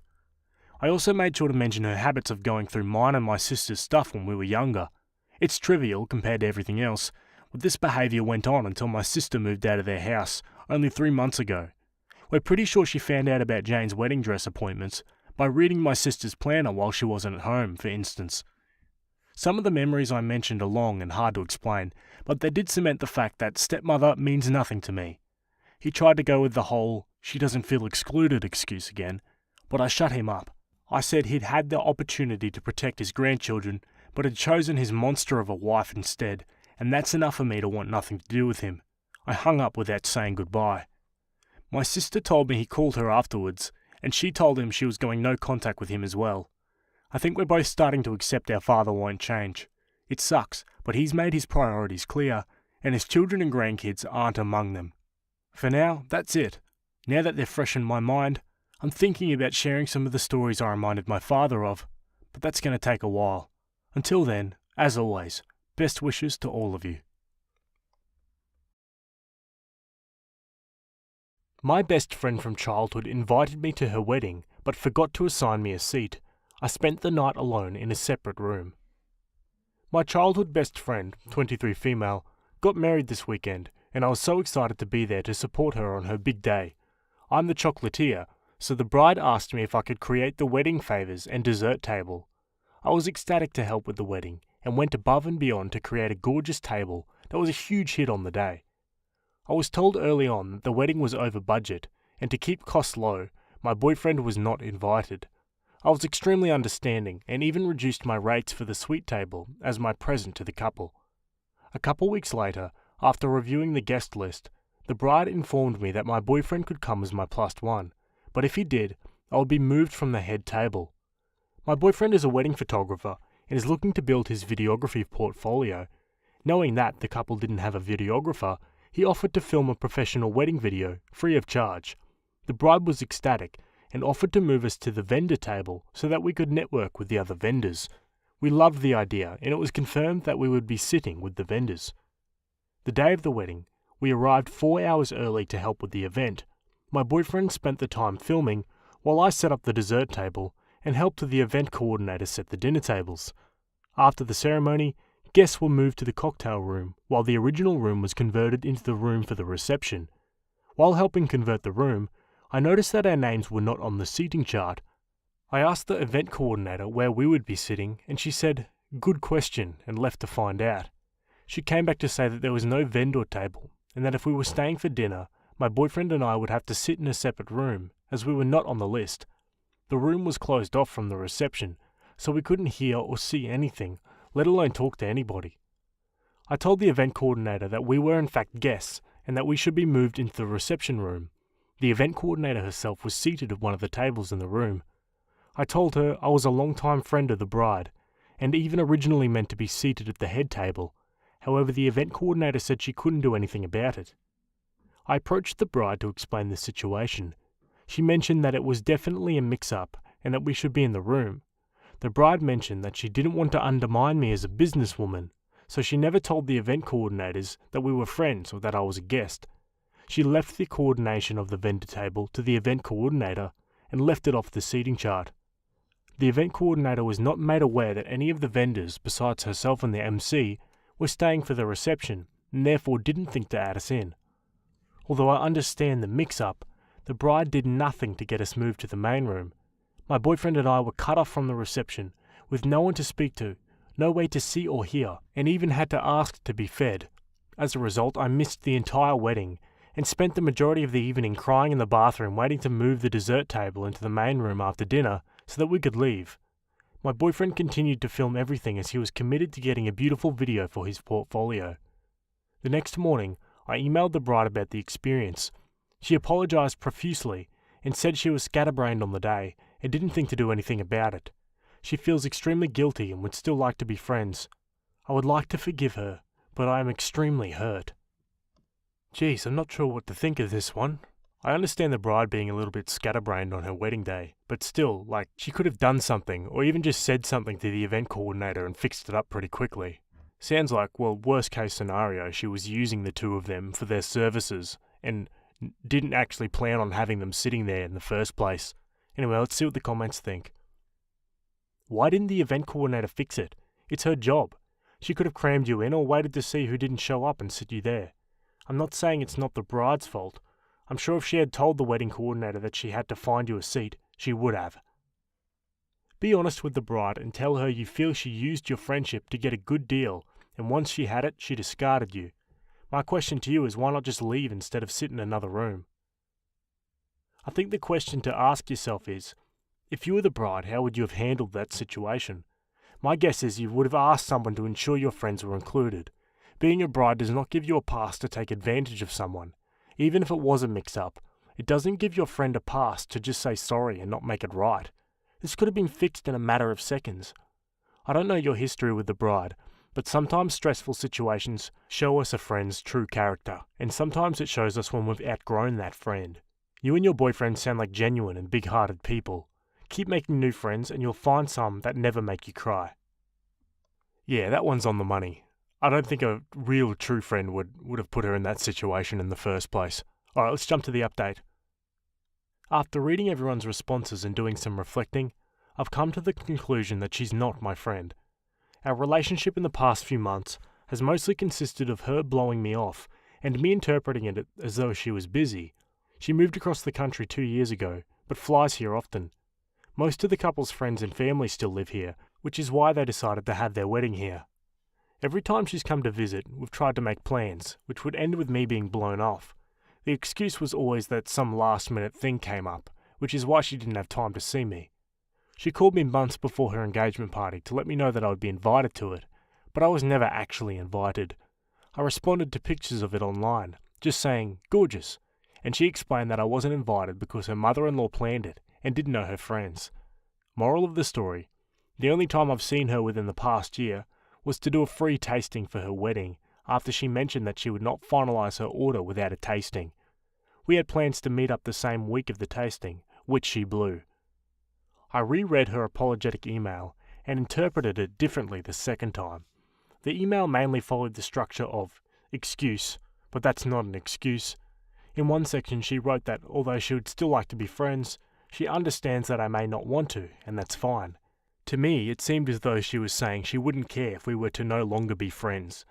At the end of the email, she added, "P.S. We would still like the video," despite making it a point prior to the wedding to let my boyfriend and I know that she couldn't care less about the wedding video. Although she mentioned in her email that she would make it up to me, I haven't heard a word from her since I responded back to her email, naively accepting the apology the day after the wedding. I watched my boyfriend's rough edit of the wedding video this week and listened to her speech. She added a section where she thanked her friends for transcending the lines of friends and family.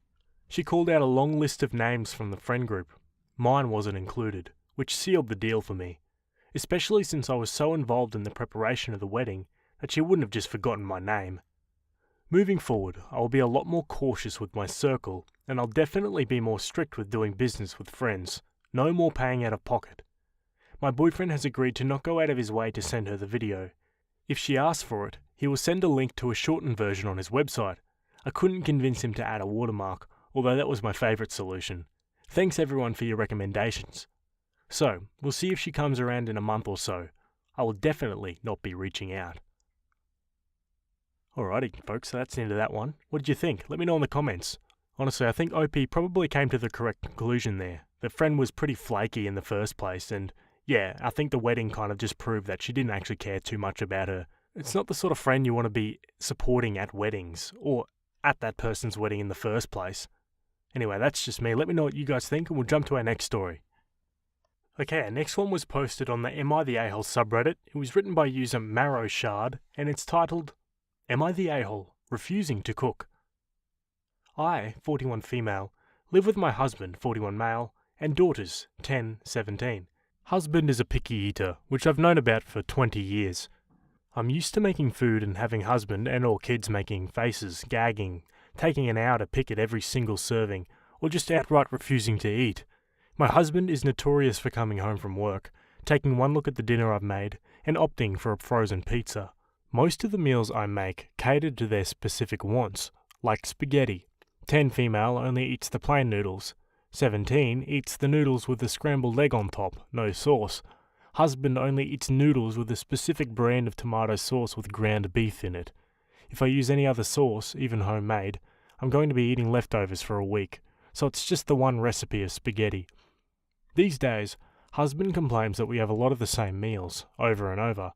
It's true, but when I've explained why that's true, it doesn't seem to sink in. I can only make a few things that everyone in the family will reliably eat, and those get old. A couple of nights ago I made a shepherd's pie. I used a new recipe with the seasoned ground beef, 3 out of 3 like, peas, 2 out of 3 like, and tomatoes, 1 out of 3 like and 1 out of 3 tolerates, with a turmeric mashed potato layer on top. 2 out of 3 will eat mashed potato. Predictably, 10 ate a single bite then gagged and ended up throwing hers away. 17 ate part of a single bowl, then put hers in the trash. Husband came home late and wasn't hungry. I was so tired of the reactions to my food and putting in the effort for years, and it all finally came down on me at once. I burst into tears and cried all night and the next morning. So I told my husband that I was done cooking. From here on out, he would be responsible for evening meals. I would still do breakfast for the girls and lunch when they weren't in school, but otherwise it was up to him. He said, "What about when I work late?" I told him he needed to figure it out. I told him that between him and the girls, I no longer found any joy in cooking and baking, that I hated the way he and the girls made me feel when they reacted to my food, that I was tired of the yuck faces and refusals to eat when I made something new, and that it broke my heart every time. This morning, he had to work, so he got up early to do some meal prep. He was clearly angry. He said he doesn't understand why I said I hated him. He said he doesn't know what to do, and thinks I'm being unfair and punishing him. He said I make things that don't appeal to kids sometimes, and I can't expect them to like it when I make Greek-style lemon chicken soup. 17 enjoyed it, 10 and husband hated it. I countered that I make plenty of chicken nuggets, mac and cheese, grilled cheese, etc., but that picky or not, there's such a thing as respect for a person's efforts. So Reddit, am I the a-hole? Holy moly, definitely not the a-hole. I've said this before and I'll say it again, but picky eaters need to grow up. Honestly, there are some people in the world that can't afford to be picky eaters, and they get on with it. Either that or they starve. Like, I understand not liking 1 or 2 different foods, but when you're this picky, that it gets to this point, like, it's just ridiculous. I'm surprised OP has been patient enough with their responses that she's gotten this far. And honestly, it looks like the kids are learning it from their dad. Like, just deplorable behaviour. If I was OP, yeah, I would have stopped making his meals ages ago. Dude sounds like a prick. Anyway, let's step to the comments. Of course not the a-hole. OP, you have the patience of a saint to have cooked all these years and put up with their dismissive comments. They have to experience what it's like to have to sort out their own meals to everyone's liking. Then maybe they'll be more appreciative of your efforts. 17-year-old needs to learn to cook. When she goes to college or out into the world, nobody is going to give a damn about her picky eating habits. She'll shop and cook or starve. If he can afford to be that picky, he needs to cater to himself. You're not a short order cook and no one is helping you. Not the a-hole. He knows what things he'll eat. He should also know how to prepare them, not just how to make faces at what you prepare. Yeah, spot on with these comments. Opie provides more information in the comments as well. What does your husband do in splitting chores? He works as a retail manager every day except Wednesday and Thursday. I work from home on Tuesdays, Thursdays and Sundays, afternoon to evening shift. We live on a hobby farm, so farm chores fall to me, unless it's ploughing the driveway, because the tractor is old and fickle. We typically share large outdoor projects like firewood stacking, coop cleaning and yard cleanup. Daily chores are mine.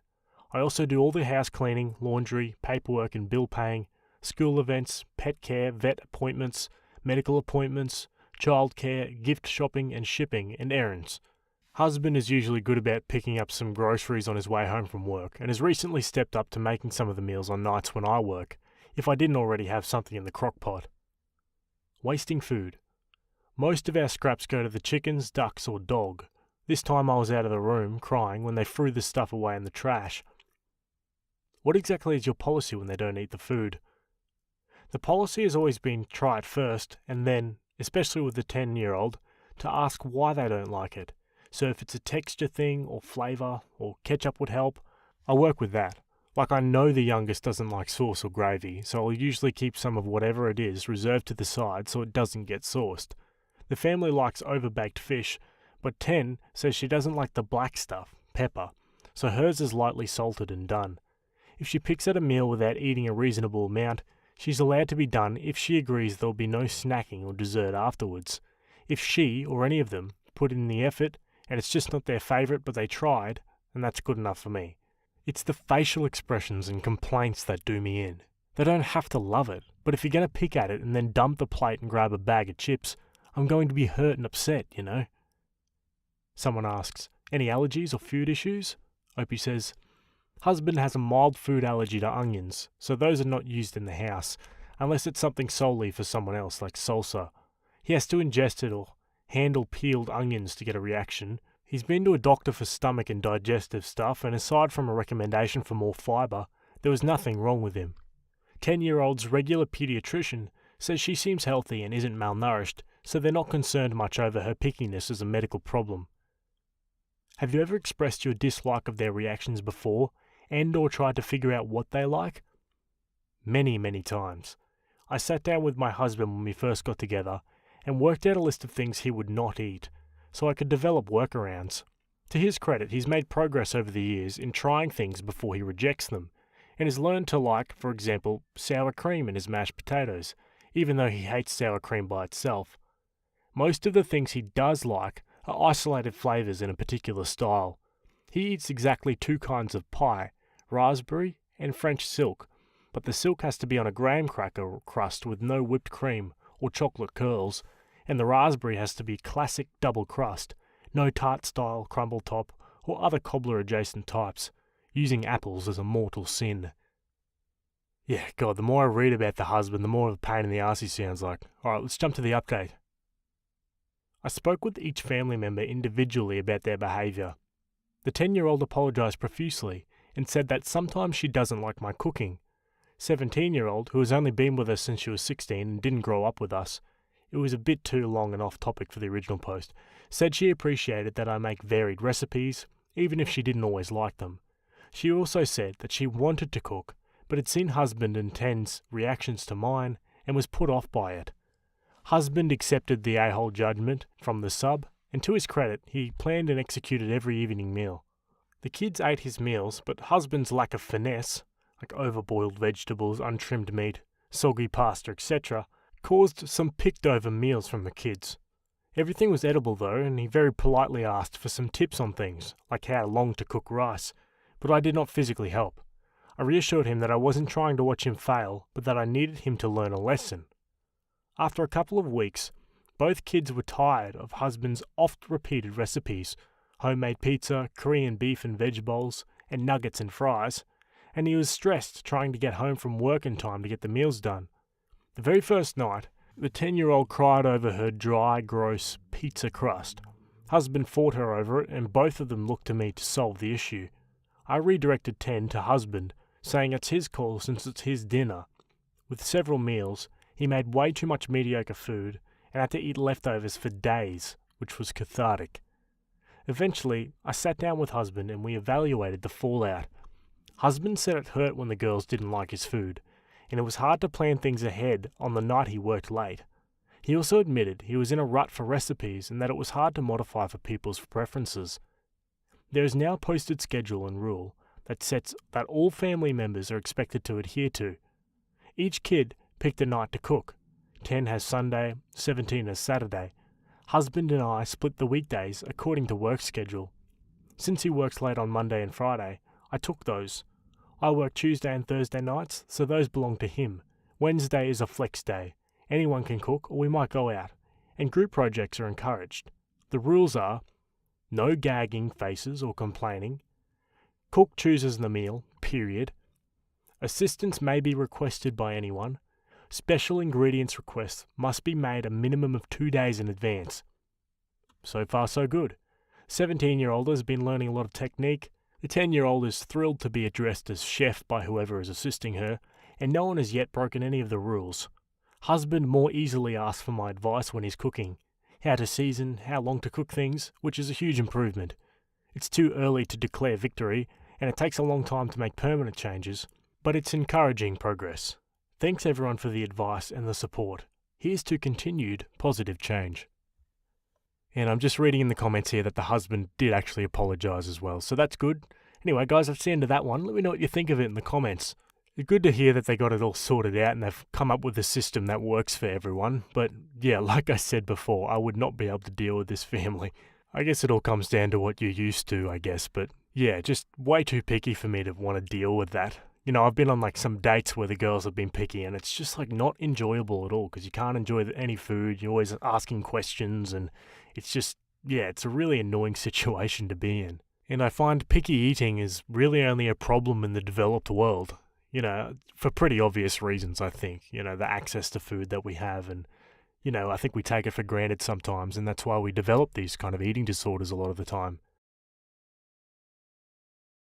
I don't know how to tell my wife that I cheated on her while she had postpartum depression. I know I'm a POS and I don't deserve my wife and our 2 beautiful sons, 4 and 2. I know that by telling her this will be the end of our marriage, she will not forgive me. There will be no talking through it. She will tell me to pack my bags and leave immediately. I can't live with the guilt of not telling her, but I can't live without her. I don't know what to do. Basically, my wife and I always wanted a traditional family. I would go to work and she would stay home with the kids. We both always wanted a large family, a house in the suburbs, a dog, the whole thing. We got married when she was 19 and I was 23. She got pregnant right away, and our first son was born 9 months to the day after our wedding. He was such an easy, happy baby. We were all so happy. My wife was super passionate about cooking, arts and crafts, and home decor. Our home was always spotless, despite having a baby and dog. We had a great marriage and a healthy sex life. We were both naive enough to think that being parents was always going to be easy. We started trying for another as soon as the doctor cleared us. It took about 8 months for her to get pregnant, which stressed her out a lot because she got pregnant so easily with our first. This pregnancy was different.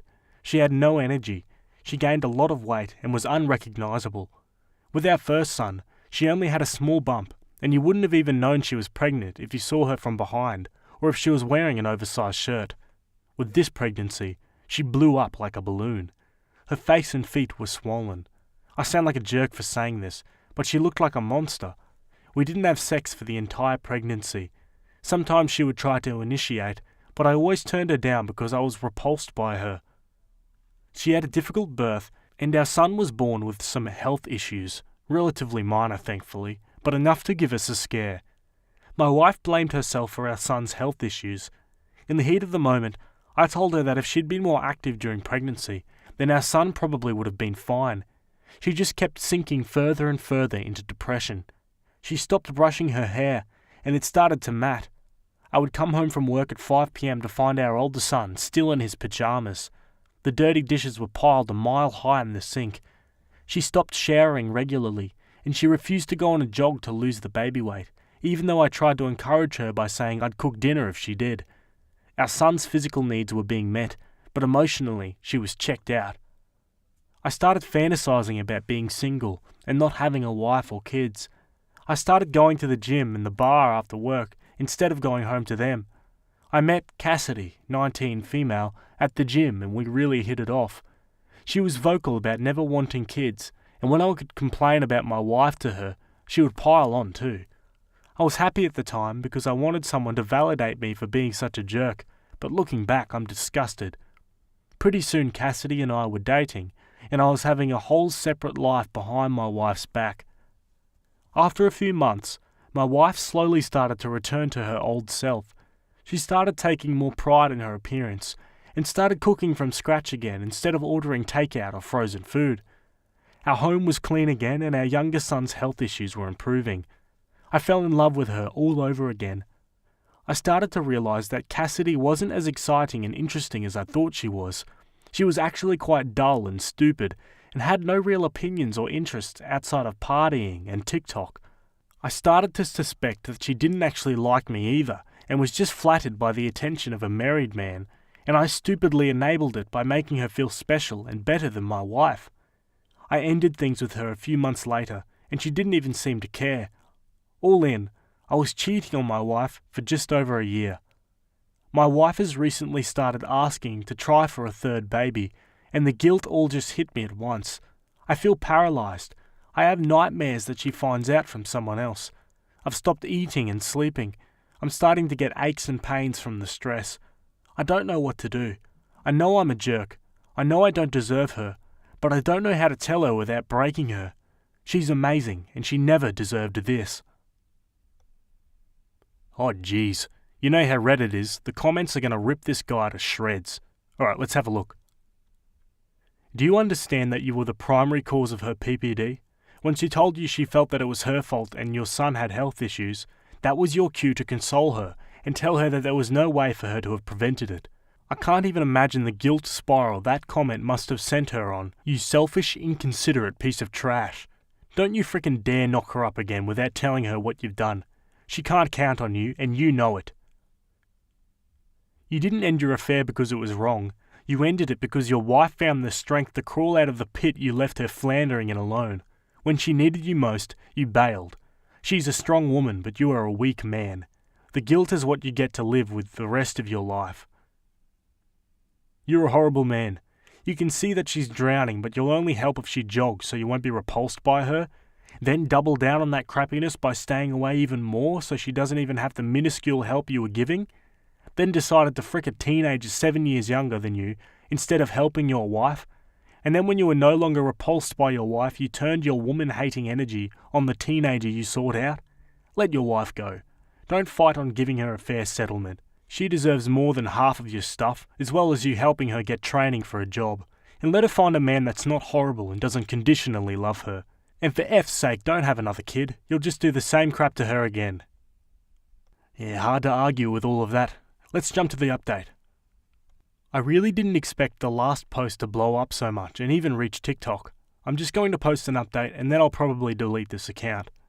As per somebody's advice, I took the day off work, dropped our 2 sons off at their grandparents' house, and sat my wife down. I came fully clean. I made no excuses, told her I didn't expect forgiveness and that she had every right to say or do whatever she wanted. She didn't respond for a while, but then very softly and quietly told me that she wanted me out of the house the next day and that we were done. She didn't scream or cry or show any emotion. I asked her if she wanted to say anything else, and she said no.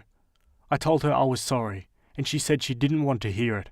We sat in silence for what felt like forever, while she stared blankly into space. When our sons came home, seeing how expertly she was able to put on a brave face and not let them know anything was wrong broke my heart. It hit me like a ton of bricks that she was used to doing this, and it was all my fault.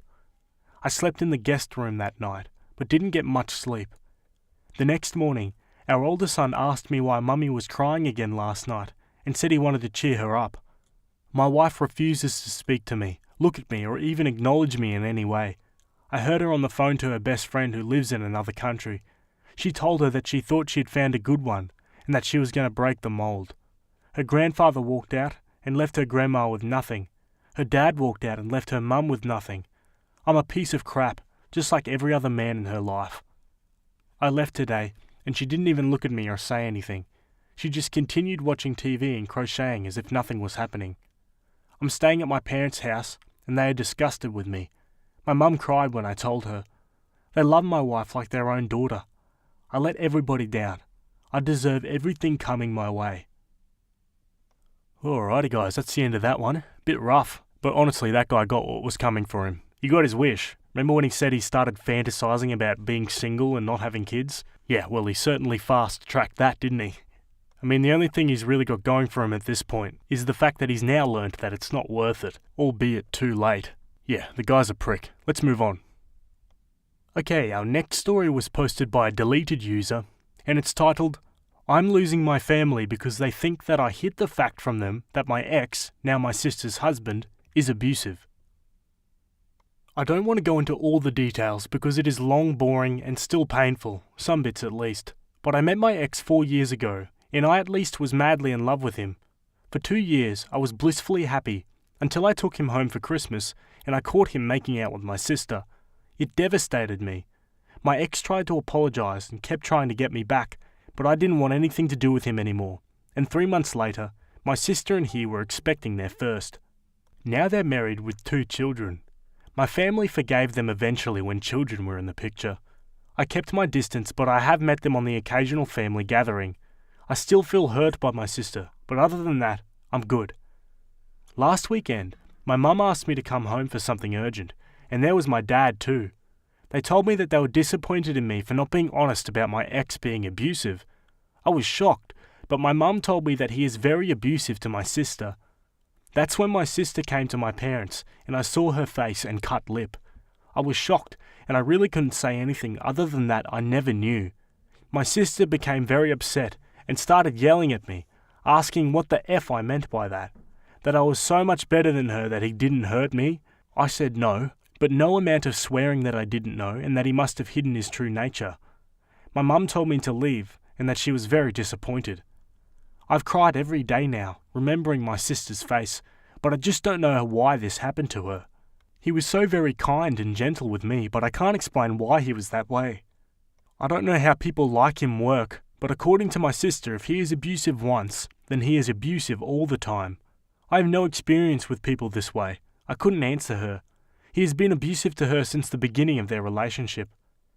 When I calmed down, I texted my mother because she wasn't answering my calls, that my sister is right, and abusive people are just abusive, but that maybe the circumstances may be different. My sister is younger. I knew that some men show their true colours after marriage, or after children, etc. My relationship with him wasn't of the same nature. I tried every explanation, but this just seemed to trigger her further, because she texted me back that I'm a liar, that I hid the truth from them instead of warning my sister. She asked if I thought I was better than my sister not to have been abused by the same man. I was shocked. Like, is it about the woman? Better women get abused less? I couldn't believe what I was reading. I texted her that she was disgusting to say something like this, but I regretted it so much. Now nobody from my family is talking to me, not even my father who I talk to on a daily basis. I don't know what to do or how to help. I really need help explaining why my sister's husband is what he is. I feel so guilty. Okay, let's have a look at the comments. So, they're being abusive towards you because he's abusive towards your sister? They're truly focusing on the wrong thing. I'm very sorry for both you and your sister, but they're so wrong to pin this on you. Even if he was abusive towards you, or you could have known, he is still the one doing it, not you. Big if here. If he had been abusive to you, and you warned her once you caught them together, what did you think would have happened? She'd say you're lying and try to ruin him because you're jealous and vindictive and can't accept their love. So your family, who have excused your sister's awful betrayal, are mad at you because you could have magically foreseen your ex's abuse? Someone who's so fricked up in the head he fooled around with your sister right under your nose at a family event? I don't know where to start. Cut all of them off and get therapy to figure out why you'd be able to twist all this up in your own head so that you're the bad guy. Yeah, seems like Opie's getting guilt-tripped here. Really bad. Let's jump to the update. Hello again, this is an update. I'm so sorry that I went silent after posting here, but I actually wrote my post very late at night and fell asleep afterwards. When I logged in the next day, the post was locked and I couldn't answer any of you. I want to thank you for the attention that you've given me because I've been so lonely. I've read all of your comments and I've answered as many DMs that I could. I'm sorry for not being able to answer everyone. I see that cutting all contact with my family is the most common advice that I got, and you're probably right. It is time for me to move on. I never completely and wholeheartedly forgiven my family for accepting my sister's betrayal, but I understood that my parents wanted to be in their grandchildren's lives, and I would never have wanted the children to be deprived of the love of their grandparents since they are innocent in all of this. But at the same time, I needn't, however, like or accept their forgiveness. I just love my family, and losing my sister was a hard blow, but I just didn't want to lose the rest of the family. I kept my distance, however, beside from my brother, 30 male. I don't think I mentioned him in my original post. I'm still close to him. Many of you also asked about why my family didn't see the fact that my sister's husband cheated with my own sister as a red flag. This is the first thing I asked my mum, but her answer was very disappointing, so I didn't even think to include it in my original post. She just made it about me needing to get over it and to let go of my grudge. I have felt some type of guilt because I only talked positively about him before I introduced him to my family, about his generosity and kindness. He treated me like a queen, and his family took me in with warmth. He went out of his way to make me happy, and all the dreams we shared about our future together, the places we would visit, and I was so happy when he expressed how he couldn't wait to spend the rest of his life with me. Maybe this is a red flag. I was so happy with him, and that is all my sister heard me talk about since I met him. With all this in mind, I totally understood my sister and her reluctance to believe me, that he showed another side, if yet his real side with her, especially when I know that she is in a very vulnerable place right now. I thought I would be understanding and reach out to her once again. I explained everything that I wrote to my mum in the post here, that he'd probably always been what he was. I got so many stories of girls written to me here about their experience with abuse and how and why it started. I sent my sister the screenshots with the girls' permission. My sister is 7 years younger than him, while I'm only 11 months younger. I didn't live with him. I didn't have any children with him, and I wasn't relying on him to provide for my children, since I didn't need to stay at home to raise children. All in all, I sent about 30 Instagram DMs explaining. After 3 hours, my sister sent me a very short reply. I know that you're sleeping with him, you effing whore, and she blocked me. I didn't even cry this time. Today my brother asked me that he wanted to see me. He came to me after work.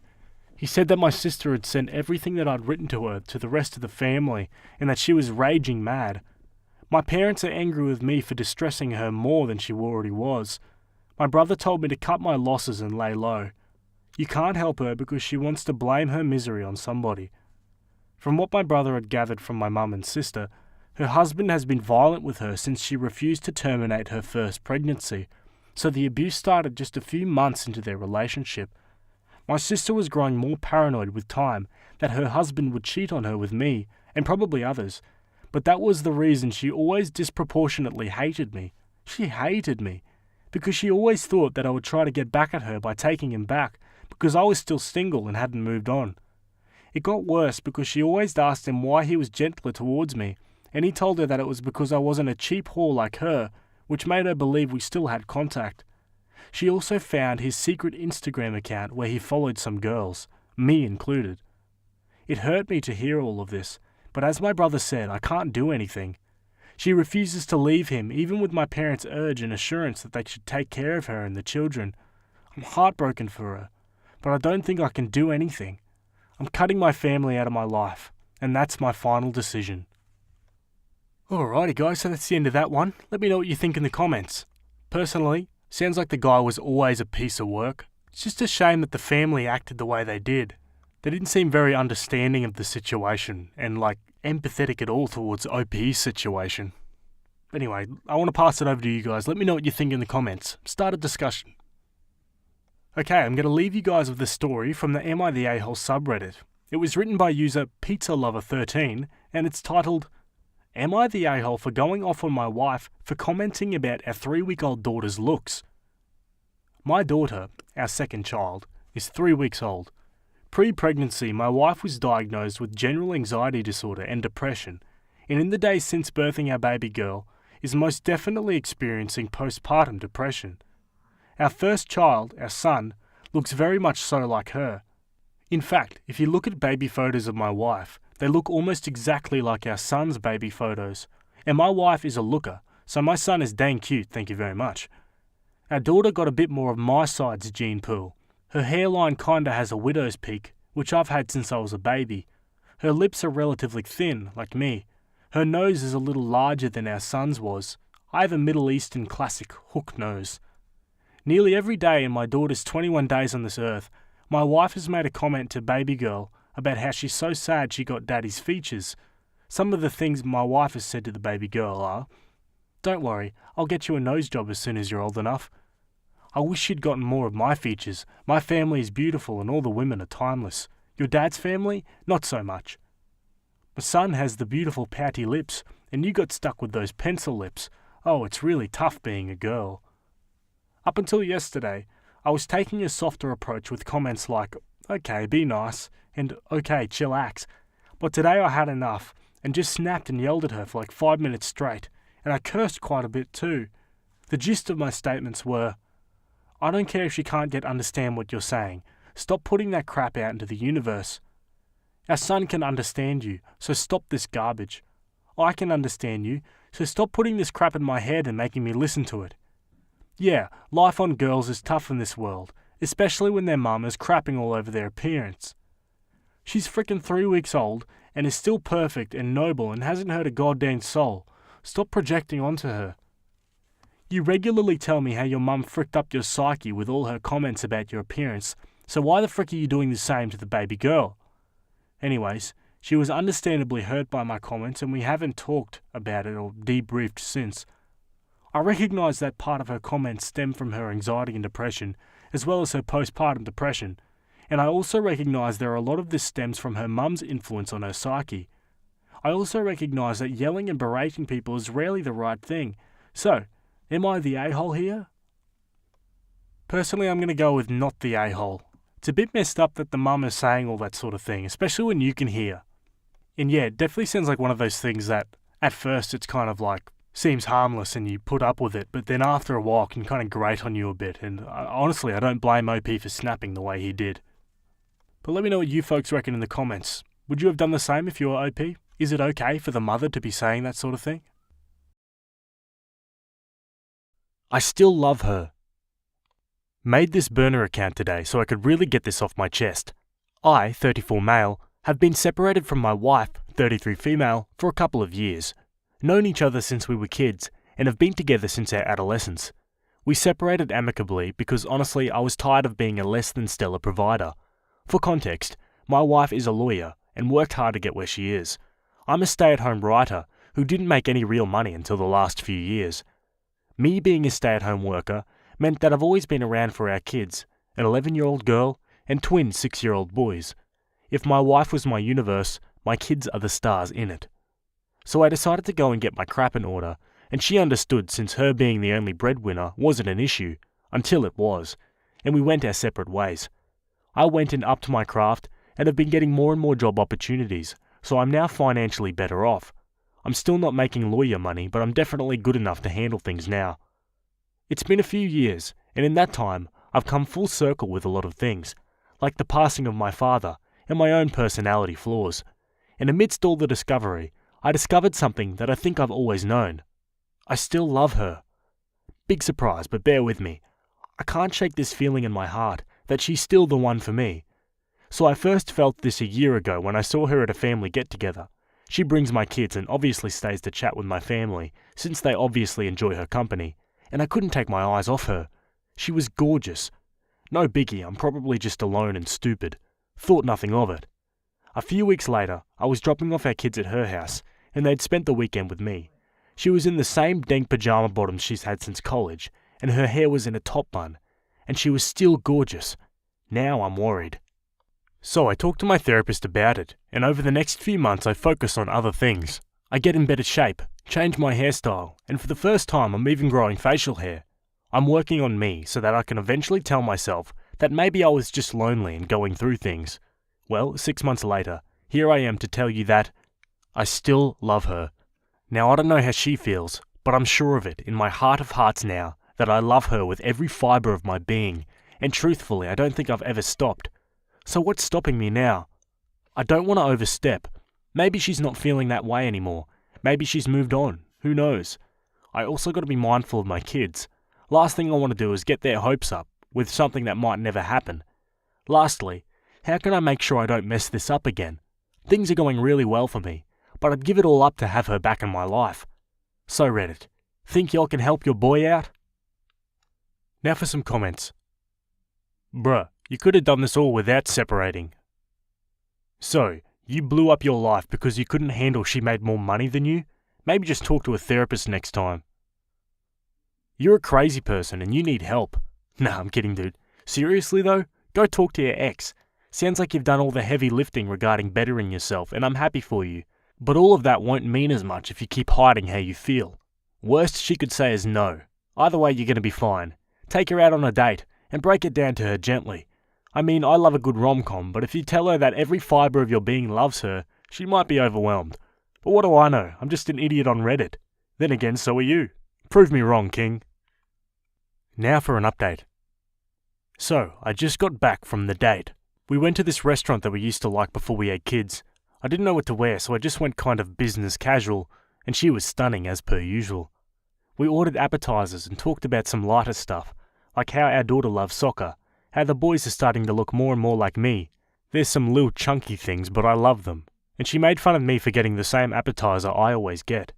Why mess with perfection, right? So as the night goes on, we finish our dinner. I work up the nerve just to tell her the truth, and do it so I wouldn't overwhelm her. I told her that I was proud of her for everything she had done, especially in her career, and how she's always been a great mum and person. She immediately stopped eating, looked at me and said, "Are you dying?" Needless to say, I laughed pretty hard. I was going to say something corny like, "No baby, I'm dying without you," but I figured this wasn't the time. I just said, "No, I'm okay. I just wanted you to know that I appreciate you." And she in turn told me that while she appreciated it, she wishes that I was around more. I told her that I'd never turn my back on our kids, and that I want to be with them even more. But she said it wasn't about the kids. She wanted me to be around more for her. I asked her what she meant, and she just unloaded on me, telling me that she always believed in me, and that when I left it made her feel like she wasn't good enough. I told her that I was sorry, and that I never meant to make her feel that way. She said the reason we weren't divorced is because she didn't want to admit to herself that it was over, that the man she's loved her whole life could up and decide that the relationship we'd built together wasn't enough. I stopped her right there, and I told her everything. I mean, everything. That she's my everything, and that I couldn't bear to be a failure and let her down, and that I didn't want to do what I did out of some selfish desire, but because I wanted to make more out of my life, so I could do more for her and our children. She said that it felt like I'd changed everything about myself, because I was ashamed of who I was, when she always loved who I was. I asked her what she meant, and she pointed at how I'm dressed, how I've lost weight, even how I style my hair. It was like, in her opinion, the old me wasn't the real me, and this person in front of her was just an imitation. I told her that who I am on the outside may have changed a bit, but the man you love, the one you truly love, is still there in front of you. She didn't say much after that. I paid for dinner and decided to take her home. Maybe it was all too much. So we're driving back, and I look at her while I drive. She's still a bit emotional from dinner. I plug in my aux cable, and I play the song "Always Be My Baby" by Mariah Carey.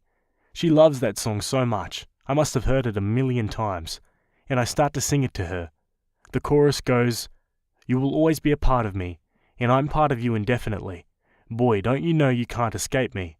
No, darling, 'cause you'll always be my baby." I'm singing the heck out of this song, guys, and she's smiling a bit, especially as I ruin the riffs, and I swear I meant every goddamn word. She's finally singing along with me, and when the car stops, I open the door and get out to open hers. I walk her to the front door and tell her how much I enjoyed tonight. She says that she didn't know I knew all the words to the song, and of course I know it, because, well, it's about us in a way. I kiss her hand and ask her if she'd like to go out with me again. She said yes. Now we're home. Well, I'm typing this while she's sleeping next to me on her couch. I tucked her in, and I'm just watching her now. I'm going to go kiss my kids and get out of here. I don't know how long or how far this is going to go, but one thing's for sure. She's still and will always be my baby. Thanks for helping me out, guys. I appreciate it so much.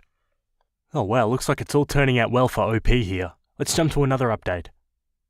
Hello all. I'm thankful to those of you who encouraged me, and I'm here to share some news with you. So for clarification, since some people here have been attacking me, I didn't leave for money's sake alone. I left because I didn't want to be a burden on her for not making a good enough living. If that makes me insecure for wanting better for myself, well then I guess that's just how it is. Secondly, I was stupid to let it get to separation. There's no arguing that at all.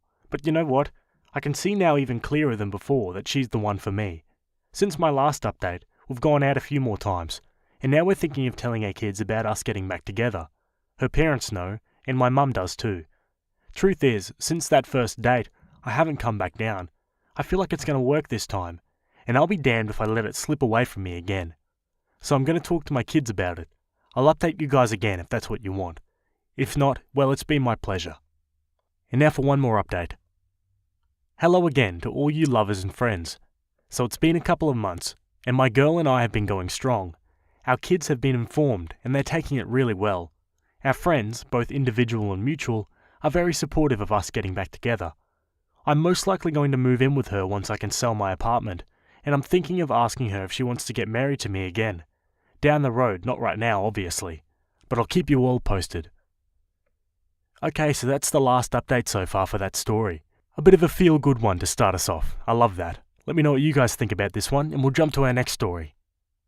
Okay, our next one was posted on the Am I the A-hole subreddit. It was written by a throwaway account, and it's titled, Would I be the a-hole if I don't invite my sister-in-law to my birthday? I, female 17, have a sister, Casey, female 22, and a stepbrother, Duncan, male 23.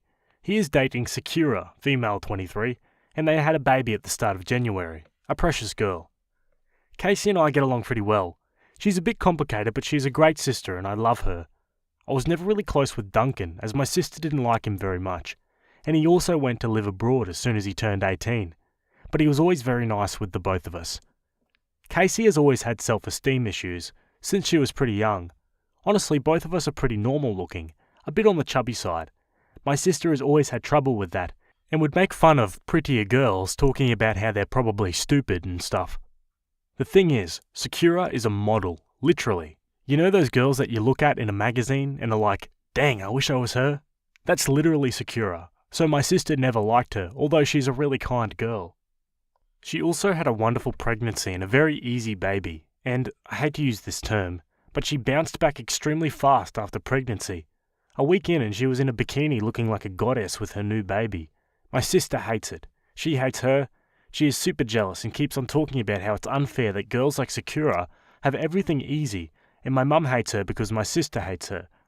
My family has always been big on celebrations, and my 18th birthday is coming, which is a huge deal for them, and my mum and my sister are insisting I don't invite Sakura. They want me to invite Duncan, just not her, and I'm a bit torn. I love my sister, and I would never want to do something to make her feel insecure. On the other hand, it feels wrong to just exclude her, especially because her whole family is in Japan, so she only has my stepbrother here. They're also both family, so I don't know what to do, but my mum and sister are pressuring me a lot, and I don't want to make them feel bad. Would I be the a-hole if I don't invite her? And now for a quick Q&A with OP in the comments. You would be the a-hole, your sis needs therapy. OP replies, my sister says she doesn't believe in therapy. Talk to your sis and mum about how it's not cool to not like people based on their looks. OP says, I guess I can try. Honestly, I don't think my mum doesn't like her. She just obviously sides with her child, but never tells me something really bad, if that makes sense. My sister has always been like this towards other girls, and she hates Sakura. She already disliked Duncan. She blames him and my stepfather for our parents not being together, so the fact that he brings a girl like that to our family is something she hates. It's honestly impossible to talk to her about Sakura without her going on a long rant. My stepfather is trying to stay away from everything. Do you actually want a party? OP replies, we throw parties for everything, and I like the idea of having one. It's something I do every year, but with all of this I'm considering just not having one and going out with my friends. Forget everyone else. Do you want her there? OP says, I don't mind her there.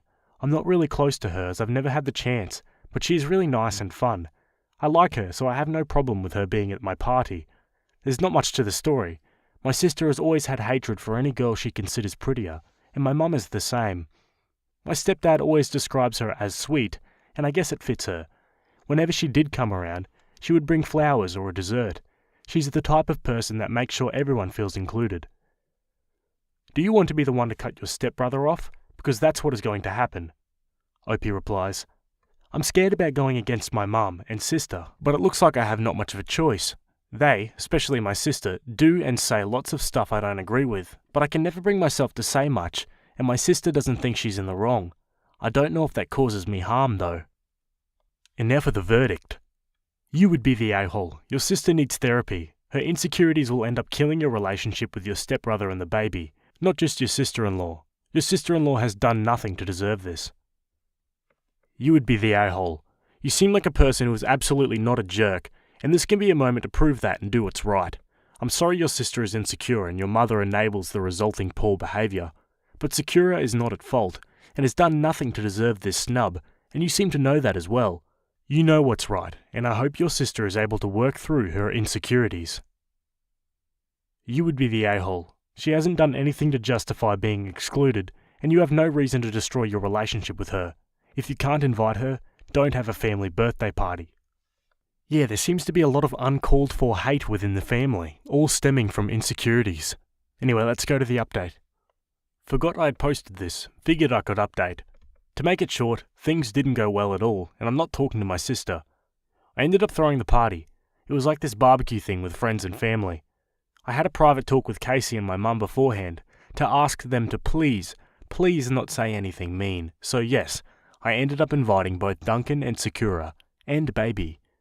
First they said they weren't sure, but ended up coming and finally got to meet the baby. She goes to work with Sakura, so is used to being with people. She's really well behaved and so cute.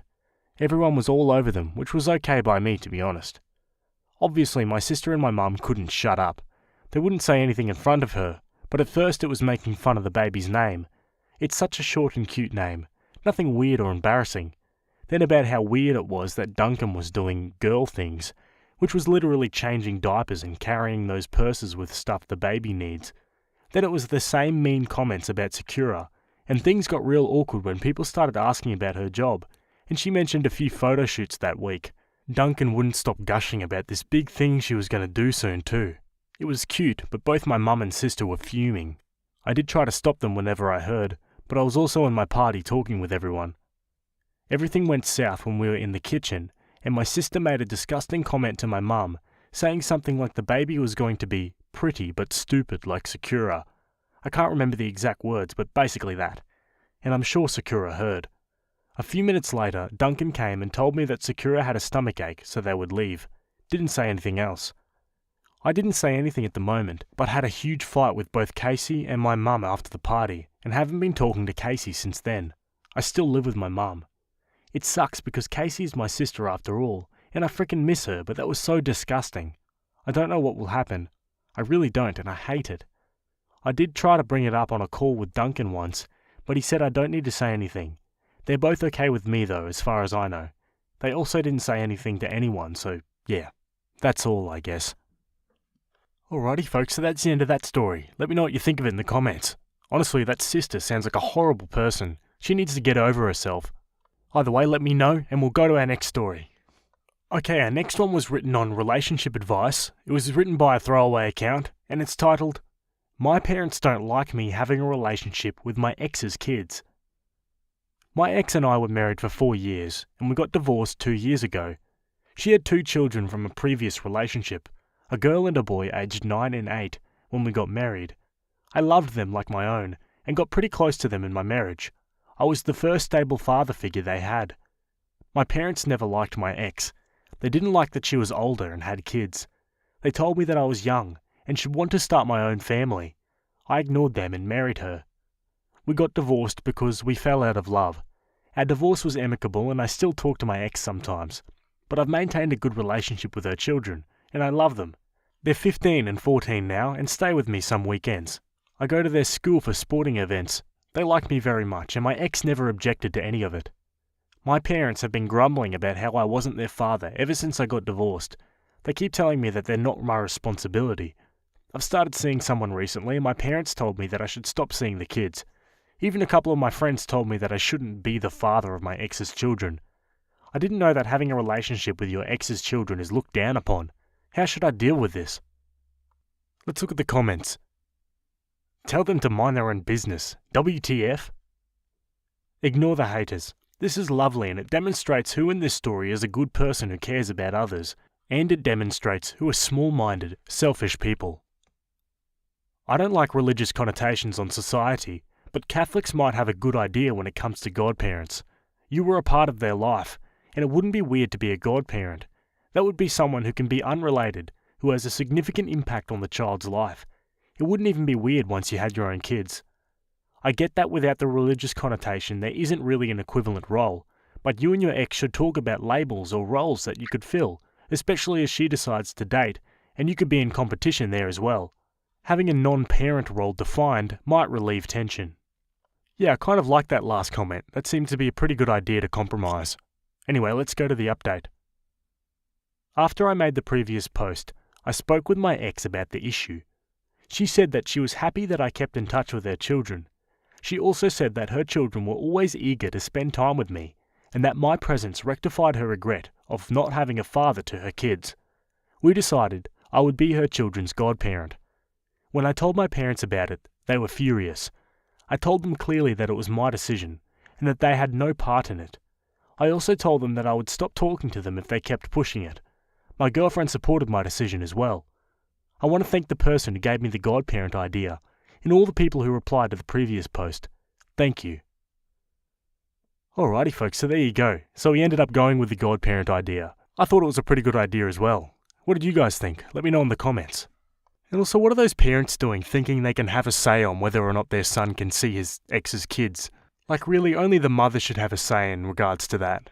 And also, he was their official stepfather for 4 years, so I don't really see the problem with him continuing to be their father figure. To be honest, I reckon Opie's grandparents wanted biological grandchildren, and because Opie's so attached with his ex's kids, they're kind of seeing that dream slowly slip away. Anyway, just my theory. Let me know what you guys think about this one in the comments. I'm scared my friend is becoming isolated during a long hospital stay, but the stigma surrounding his illness limits what I can do. Long backstory short, I was lonely in college and befriended one of the only people on campus who was nice to me, a gentle gay cafeteria worker who turned out to be a HIV survivor from the 80s. Like many veteran HIV patients, he has complicated health problems stemming from going years without treatment or with limited inappropriate treatment, i.e., toxic doses of AZT by itself, as well as deep emotional scars. Whenever we talked, cried, or prayed about it together, he swore me to secrecy. No problem. HIV disclosure outside the bedroom is the individual's choice, and often a fraught one. One day he didn't text me back. The drug cocktail he'd been using with relative success for years had stopped working unexpectedly. One minute he was calling a dermatologist about removing Kaposi sarcoma that had come back for, he thought, no reason, and the next minute his husband had to decide whether or not to keep him on a ventilator. He was in a Glasgow 3 coma for a month. They're doing amazing things with medicine these days, so he made it to the step-down unit and has a good chance of long-term survival. He hasn't learned to talk through his track yet, but he's all there mentally.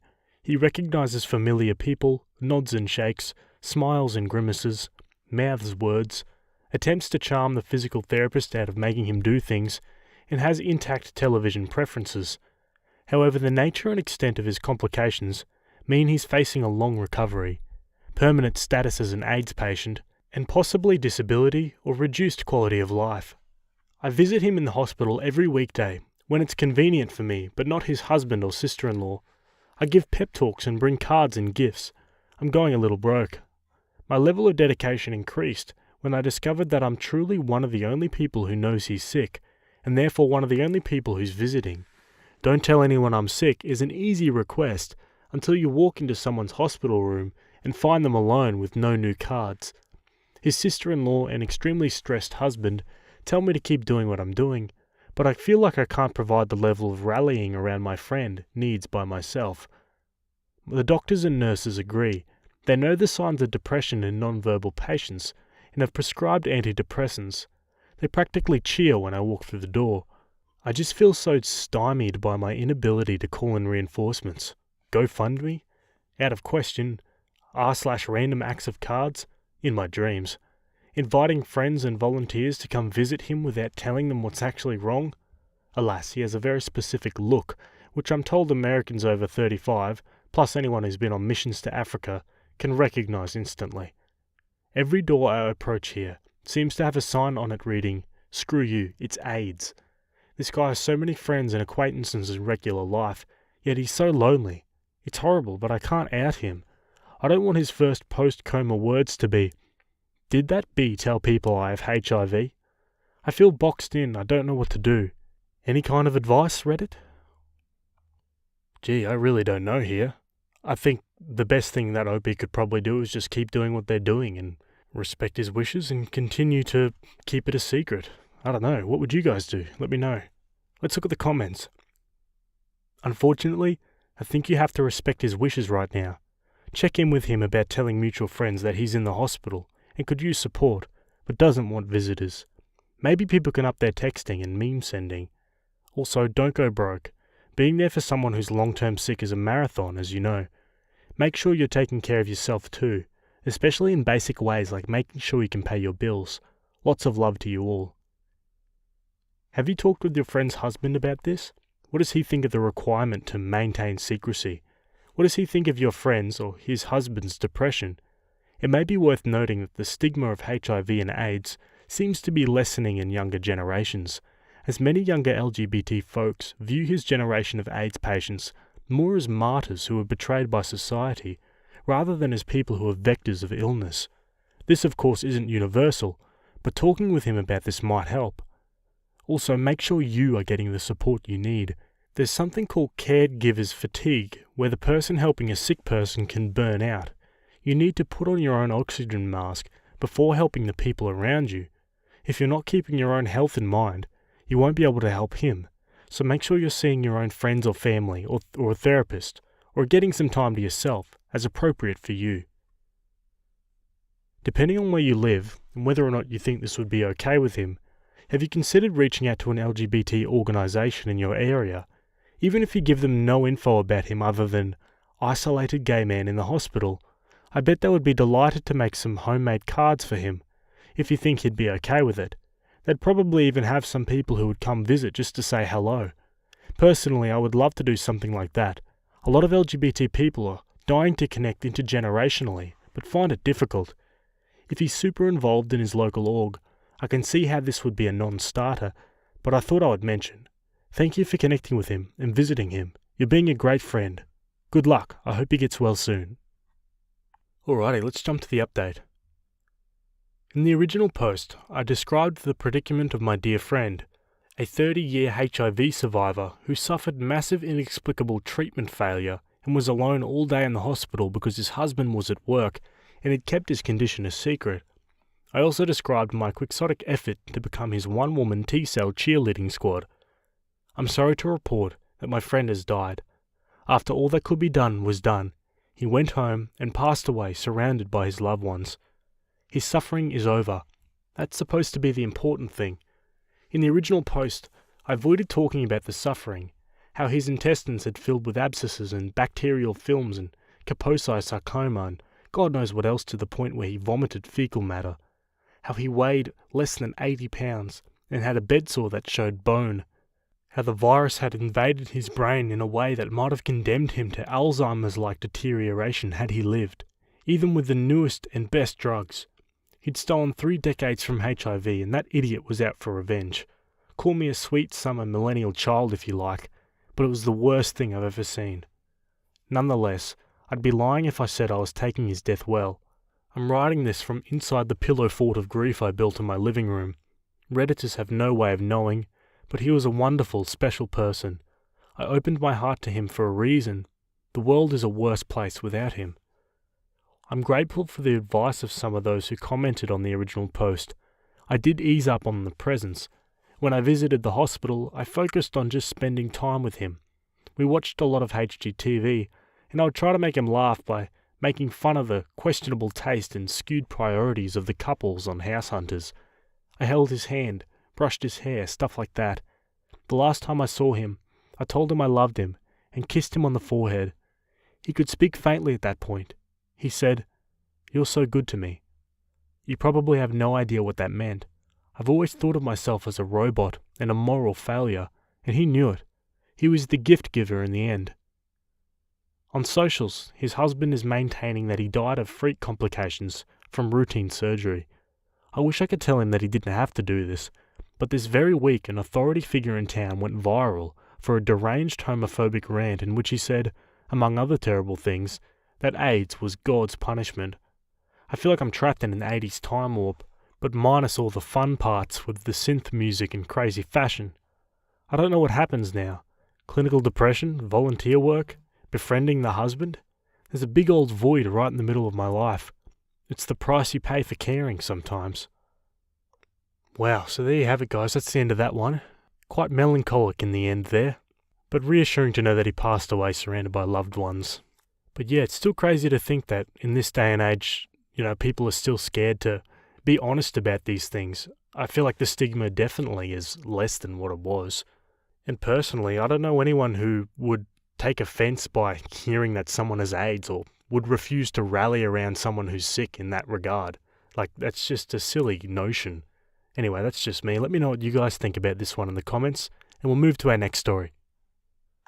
Okay, our next one was posted on the relationship advice subreddit. It was written by user FluidMinute5616, and it's titled, "Other woman is hitting on my boyfriend. Should I expose her?" Sorry for a long post. My ex-husband left me after 9 years and 2 kids for my younger son's kindergarten teacher. To make things worse, the other wife was a close friend of my younger sister. After the affair was discovered, my ex left me and the kids in mental and financial ruin to set up home with the other wife. The divorce was final 5 years ago. The time during and about 3 years after the divorce was pure hell on earth I would not wish upon my worst enemy, well, apart from the 2 jerks. The other wife was, and still is, just crazy. She is nice to my kids, but she took every opportunity to rub it in my face how she is now living the life that was supposed to be mine. My ex and she tried to get my kids to call her mummy. She inserted herself constantly into my co-parenting with my ex. She posts pictures of herself baking cookies with my kids, with captions like, "What a stay-at-home mum does with her darlings while hubby is at work." She, quote, helped make a scrapbook for Mother's Day that my kids gave to me as a gift with her in half of the pictures. Well, you can get the gist of all the hell I went through. In the beginning, these actions made my blood boil, and I voiced my feelings loud and clear, only to be called bitter, petty, and clearly not being able to move on. It took some time, but I have accepted that these 2 entitled people are unfortunately a part of my kids' lives, and therefore in my life for the foreseeable future. My main goal is that my kids have a dad in their life, and since she is part of the deal, I just kind of suck it up and count down until my youngest is 18. Anyway, here is where this story gets interesting, and where I seek your advice. 2 years ago, I randomly ran into a guy while on a business trip. I thought he looked familiar, but could not place him. Long story short, we hit it off, and after some time it clicked for me that the guy was actually the other wife's ex-fiance. He dumped her about a year before she hooked up with my then husband. My sister told me that the guy was the other wife's big love, the guy she pined after for since high school. She was heartbroken after the breakup, and according to my sister, suicidal. Well, after some hesitation on my part, me and the guy became close friends, and over time, lovers. It was not serious at first, since we did not live in the same city, but about a year ago he accepted a job offer in my town, and we decided to make a go of our relationship for real. I want to point out that him being the other wife's ex-boyfriend had nothing to do with my feelings towards him and my desire to be in a relationship with him. My boyfriend is a great man, and I've fallen deeply and madly in love with him, and he feels the same. Now that we're in a committed relationship, we are talking about moving in together in about 6 months' time. We're looking to rent a house. He has been introduced to my kids already, and I was planning on notifying my ex about a new man coming into the kids' lives permanently. Well, the other wife found out that he's moved back home to our city, and has recently started messaging him on Facebook saying that she misses him, loves him, never stopped loving him, would love to get together to chat. My boyfriend has shown me all of this. He replied to her that given that she is in a committed relationship, her coming on to him was wrong, inappropriate, and appalling. He told her to not contact him again and has blocked her on all social media. He is absolutely disgusted by her actions and is rooting for me to expose her to my ex and others who know her. I'm kind of on the fence. I mean, in the end, she got stuck with a turd of a man who abandoned a devoted wife and 2 kids after stealing almost all our marital assets. I, on the other hand, got a great man who worships the ground I walk on, adores my kids, and wants to build a future with us. Did I mention he's a firefighter? Yep, super sexy. I say, the word of us will come out, and she'll have to live for the rest of her life with the humiliation of being rejected by the man she really loves. Plus she'll always know the man she loves me. Furthermore, let the jerks cheat on each other. What goes around comes around. Not my monkey, not my circus. So guys, what do you think? Expose or not expose? That's a tricky one. I'd probably go not expose, like let them self-destruct themselves. To be honest, it doesn't look like their relationship's going to last anyway, so no point really fueling the fire and giving them another reason to hate you and vindicate you, especially towards your kids. Like, it'd be super tempting to out them, but yeah, I don't know. Maybe later down the road you can do something like that, but right now, I'd say just leave it be. Let's see what the comments think. Just let that crap go, sis. The reward of her finding out on her own is so much more enthralling. You're doing so much better than them two, and you should just enjoy it. Pay them no mind. This is the best result to being left for another woman I've ever read on here. Good for you. Bask in your happiness and don't engage with her crazy. If you bring it up, it'll look like you still care about your ex. Let him figure things out for himself. No need to expose her directly. Just make your own little scrapbook with him and the kids and let the dominoes fall in place. Yeah, the comments kind of summed up exactly what I was thinking.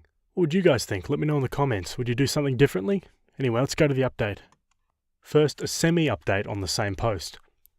I've decided not to expose the other wife to my ex-husband.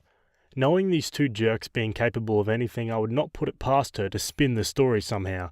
But let me tell you, I've saved all the hurtful messages she sent me after she and ex got caught, and I have a few lines up my sleeve when she goes to Crazy Town. And according to my sister, she will definitely go to Crazy Town. So I'll be patient and let this woman dig her hole. Why push her when she'll be buried eventually all on her own? Only thing I'm worried about is if this will affect my kids. That's something I don't want. They have already had enough drama as is. But I messaged my ex this weekend. Just a short text covering the basis to let him know that I met someone, that he met our kids, and that we're planning on moving in together in the near future. My ex blew up my phone and started texting wanting more info on my boyfriend. I just told him my boyfriend's first name, that he has a steady and reliable job, that he has no criminal record, and that the kids adore him. My ex demanded to meet my boyfriend. I just said that he would meet him in due time during pickups and drop-offs. The ex demanded his phone number so he could get an opinion on what type of man would be raising his kids. I just replied that since I was not given the same courtesy, he would learn to deal. I did not respond to any more of his texts. So Reddit friends, not really a popcorn-worthy update, but I'm sure it's just around the corner. Alright, let's go to that next update. Hi folks. I made a post here a few weeks ago about my ex-husband's affair partner hitting on my new boyfriend. He used to be her ex. More info, see the link to my previous post. Okay, so the cat is out of the bag, and things are getting interesting. This Friday was my boyfriend's 40th birthday, so his family and close friends arranged for an outdoor barbecue at one of his friend's house. A bunch of silly pictures were taken, and some ended up posted on social media by his friends. Some pics were of us. You can all guess what happened next. My phone was blowing up with calls from my ex. My boyfriend started getting calls from random unknown numbers that he blocked straight away. It was a crazy few days, so we decided to officially come out as a couple, since it was now in the open. Not really how we planned, but whatever. First I had a talk with my kids how they feel about Mummy's friend being Mummy's new boyfriend. They adore my boyfriend, so they had no issue at all. Next we had a talk with our families to make sure that we have their support if the exes start drama. I arranged for my dad to drop off and pick up the kids for the summer, just to let things cool down. Finally, we started including each other on social media posts. My ex was already informed that I met someone and was moving on, so that was that, or so we thought. Yesterday, my ex showed up at my door, but I did not answer. Today, the other wife showed up outside my boyfriend's fire station and tried to see him. He was not at work during this time. Now I'm getting calls from unknown numbers. This is getting a little bit too much already. Next drop-off for kids on Friday, and I'm dreading the questions they'll get at my ex-husband's home. Why can't these people just leave us alone? What do they want from us? This is so insane. Holy moly, it's all going down now. So that's the end of that one, guys. I'm sorry there's not another update, but it looks like OP hasn't updated this one for about 2 years, so it's inactive. Anyway, let me know what you think about that one. It was kind of all over the place for a bit there, but I feel like everything will kind of work out anyway. Although the fact that OP hasn't given an update for 2 years kind of makes me believe that maybe it did get out of hand and she kind of forgot about the post because what happened was so serious that the Reddit post just wasn't important anymore. Anyway, I don't know, one can only speculate, right? Also, it must be a small town if you're just randomly running into the affair partner's ex. Like, how does that happen? Of all the people to run into and to hit it off with, it's the ex of the woman that your husband cheated on you with. Like, yeah, just seems like something out of a movie or something. I feel like I've seen that before. I feel sorry for the kids though, being caught up in all of that. They're going to be so confused. But yeah, you wonder like why they'd want to call her and get in contact and have a problem with the boyfriend. Like, as if they can change anything now. Like, what would they have an issue with? Like, I get the fact that he's the ex of the affair partner, but unless the affair partner, like, is accusing him of doing something that would mean that he has to be separated from the kids, then, like, I don't get why they'd have an issue with it. Also, if the affair partner was so infatuated with this guy, wouldn't she be happy that he is kind of a part of her life again, in whatever capacity? Anyway, I'm just speculating. Let me know what you guys think about this one in the comments. Am I the a-hole for making my pregnant wife cry by calling her less of a person? This all boils down to my wife's father. I have a 6-year-old son that started living with me as his primary guardian when he was 3, and his mum went back to school. I met my wife through work, and I also met her father, who worked at the same company in a higher role than both of us. My wife knew I had a son, but I said I wouldn't introduce them unless we became a serious couple, because that wouldn't be fair to him. When my wife did meet my son, they got along really well. I invited her and her father over for dinner one night, and her father met my son for the first time. He was weird and awkward around my son and made strange comments about his appearance. His mum is black. I confronted him after the dinner, and he made some pretty pathetic excuses. After that, I asked him to not contact me outside of work matters and asked her for space. A couple weeks later, my wife told me she had completely cut her father off for his beliefs. Our relationship became stronger than ever. When we got engaged, she said she didn't want her father at the wedding. We ended up both transferring to other companies. As far as I knew, he was gone from both of our lives for good. My wife is pregnant and due in a month. She has already started maternity leave and has been looking for a new job to start after maternity leave because she doesn't want to stay at her current company. Yesterday, she sat me down and told me her dad got her an interview for a job at our old company. She also told me she has been talking to him for a couple months and wants to know how I would feel about him knowing our future child. I told her the truth. I told her I felt betrayed, and I felt like she betrayed my son, who she claimed to think of as her son as well. I told her that she would even ask me that makes her less of a person in my eyes. She started crying and asked me what kind of an insensitive jerk would call the woman pregnant with his kid less of a person. I told her that was how I felt, and although the language was harsh, I felt it matched what she was asking for. After cooling off, I'm now unsure if my word choice was warranted, and wondering if I was a jerk for speaking to her that way while she is pregnant and more emotionally vulnerable. I could have just said I wasn't okay with what she was proposing, without insulting her character. Let's jump straight to the comments. Not the a-hole. As the saying goes, if there's a racist at the table with 10 other people, you have 11 racists. Your father-in-law has shown he's a racist. Even your wife knows that her dad is a racist and she had cut him off.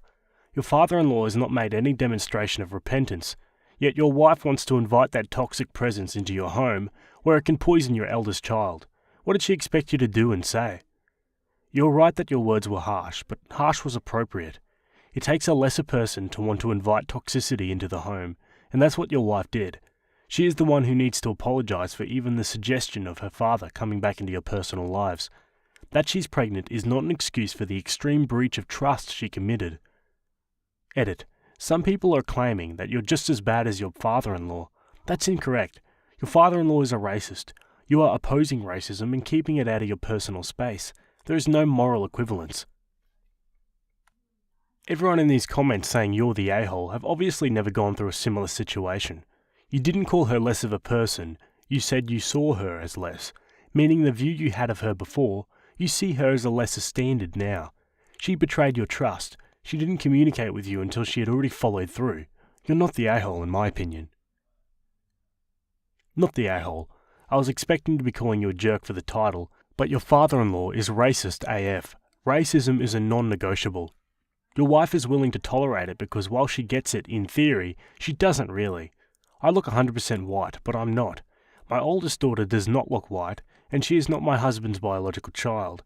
If my in-laws had treated her any different than any other child in the family, they would be gone, and I would be out so fast if my husband thought that relationship was more important than a child. If your father-in-law came to you both and said he has done the work and realised he was wrong, and shown that he meant it, that would be a completely different conversation, and you'd be the jerk. But that isn't what happened. Your wife is willing to tolerate a racist. Everyone sucks here. I get you, I'd be mad too. I mean, what would happen down the line when her father is in the presence of both kids, but treats your son differently? I feel like your feelings of betrayal are valid at this moment, but I do think that it was a jerk move to call her less of a person. It's her father, and I get wanting to have him back in her life. You both could have had a more constructive conversation about this, regarding expectations moving forward, and her dad's behaviour towards both kids. Yeah, so it's a bit of a contentious topic here among the comments. There's a pretty good spread of you're the a-holes and not the a-holes, as well as in between. What do you guys think? I'd be interested to know. Anyway, let's jump to our first update. It's titled, My wife and I need to have a difficult conversation, but she just gave birth. How long should I wait to bring it up? My wife and I just had a son. He's a little over a week old. We also have a son who isn't her biological child, who is 6. About a month ago, I found out my wife resumed contact with her racist father, which was horrible to find out because my son is black. We talked about the issue a lot, and she agreed to never have her kids around her father, but she continued to speak with him. My wife has been resting since giving birth. I took 2 weeks off work so I could take care of the kids and home entirely while she rests. Yesterday she came out of our room from a nap while I was cleaning the kitchen, and my son was on the couch holding the baby. She took a picture, which I get because it's cute, and then took the baby to feed and sat with my son and talked to him for a bit. I felt like things were going really well, but when my son went to his room to play for a bit, she came up to me to show me the picture. I thought it was very cute, but then she said she wanted to send it to her father. I was upset and told her I wasn't okay with that. I asked her why she would even want to do that, knowing her father has such contempt for my son. She got upset and gave me the baby and went back to our room. I'm supposed to go back to work on Friday, but I already emailed my boss asking if I could come in next Monday instead. I need to talk to my wife about how to resolve the situation with her dad, but I don't want to upset her after just giving birth. Should I take more time off? Should I talk to her on Sunday? Should I talk to her before that? We need to have a difficult conversation, but the timing is important, and I don't want to mess it up. Yeah, that's an interesting one. Maybe she wanted to send him the picture to hopefully get him towards more on your son's side. Like, I know it's not just that easy to change the mindset of a racist, but surely something as innocent as that photo can't do anything but help. Maybe he'll warm to the son more. Who knows? Yeah, I just don't see how that photo getting sent to the dad could do anything bad, really. As for the timing of the conversation, well, gee, good luck. There's never a good time to talk about things like that. Anyway, let's jump to our next update. It's titled, I told my wife that I'm preparing to end our marriage because I feel she chose her racist father over our family. There's more context in my earlier posts, but essentially, my wife cut off her racist father while we were dating, in large part because of comments he made about my son, who is black. My wife started to miss her dad while she was pregnant, and now wants to find a way for him to have limited involvement in our lives. He really wants to know our newborn, and she says he is willing to follow rules to have a relationship with him. I'm considering leaving her because of all of this, so yesterday we sat down to talk about everything. My wife and I are really good friends with another couple. Because we had such a bad experience with therapy, the wife from this couple, who was one of my wife's best friends, agreed to moderate our discussion. Her husband watched our kids.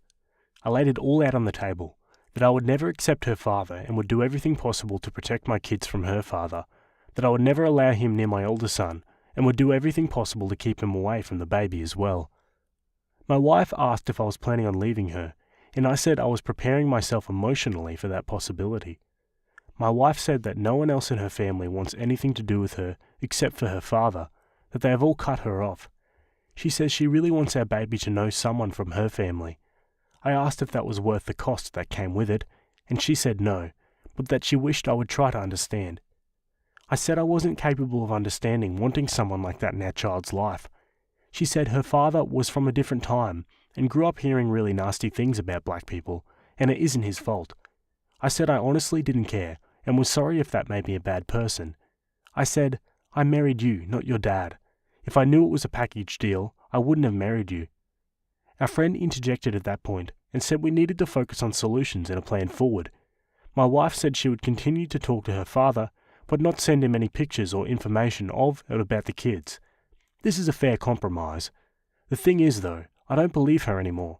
I feel like she's just saying what I want to hear. Am I delusional? Is there any chance of saving my marriage? Alright folks, what do you think about this one? Post your answers in the comments. I feel like the outcome to this story is ultimately on OP and how he does or does not stand by his initial morals and, willingness to have a relationship with his father-in-law. Let's see what the comments say. Question: why did the rest of the family cut her off? It sounds like the problem is that she isn't getting any support from the rest of her family. Does she have many friends that she can go to instead? Maybe she needs to make her own choosing family. I also want to add, I agree with the people that say you need a different therapist. You need someone that doesn't really know you as a friend and specializes in your issues. She also needs her own therapist. I get she has more trauma than she is willing to discuss. On a purely practical level, if you stay together, you don't think your wife can stick to the compromise. She could not. Maybe it's 90-10. Maybe it's a coin flip. If you split up though, there is a 100% chance her crappy dad will become involved and you will not be able to prevent it. I'm not saying you should stay together for the kids, but if there's a chance this compromise could save your marriage, it's clearly worth at least giving it a shot. Look, obviously this is about racism, and yes, it's easy to get some really quick and correct answers from everyone on Reddit who affirm that racism is wrong. We all already know that. But if you actually want to try to solve this problem, I think it would help to try to truly listen to what your wife is saying.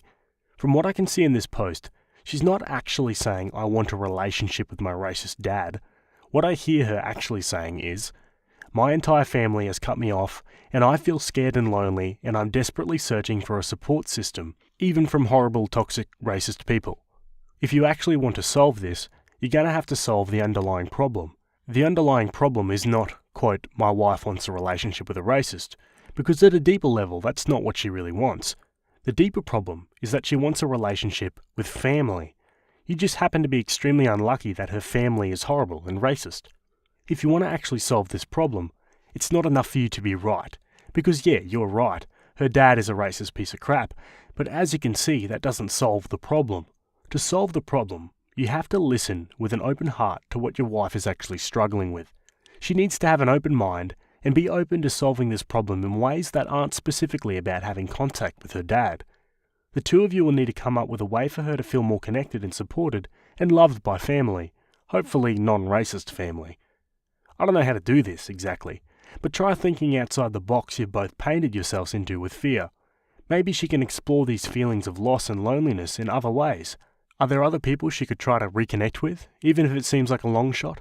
Distant relatives, old childhood friends, a beloved teacher or mentor or boss? Are there any other ways you can help her feel connected and supported by your family? Can she reconnect with a religious tradition or other community that she's become disconnected from? Any ideas like this that you can think of?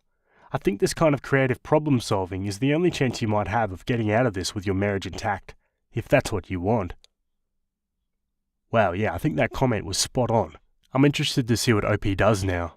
Let's jump to our final update. My wife and I have a 6-week-old child together. I also have a son from before I met her. My son is not the same race as myself and my wife, and her father has an issue with that. My wife cut her father out of her life when we were dating, but she reconnected with him while pregnant. Yesterday, I came home from work to find this man in my home holding our baby. I told him to get out. He tried to argue with me. I said by tomorrow I wouldn't be living here anymore and he can come over whenever he likes. But while I'm packing mine and my son's things, he needs to get out, away from me, out of my sight. My wife freaked out. She started panicking and hyperventilating. She told me I couldn't leave. I said I absolutely can and that I'm done. I'm so embarrassed because I started crying when I said that. I love my wife so much and I don't want to leave her.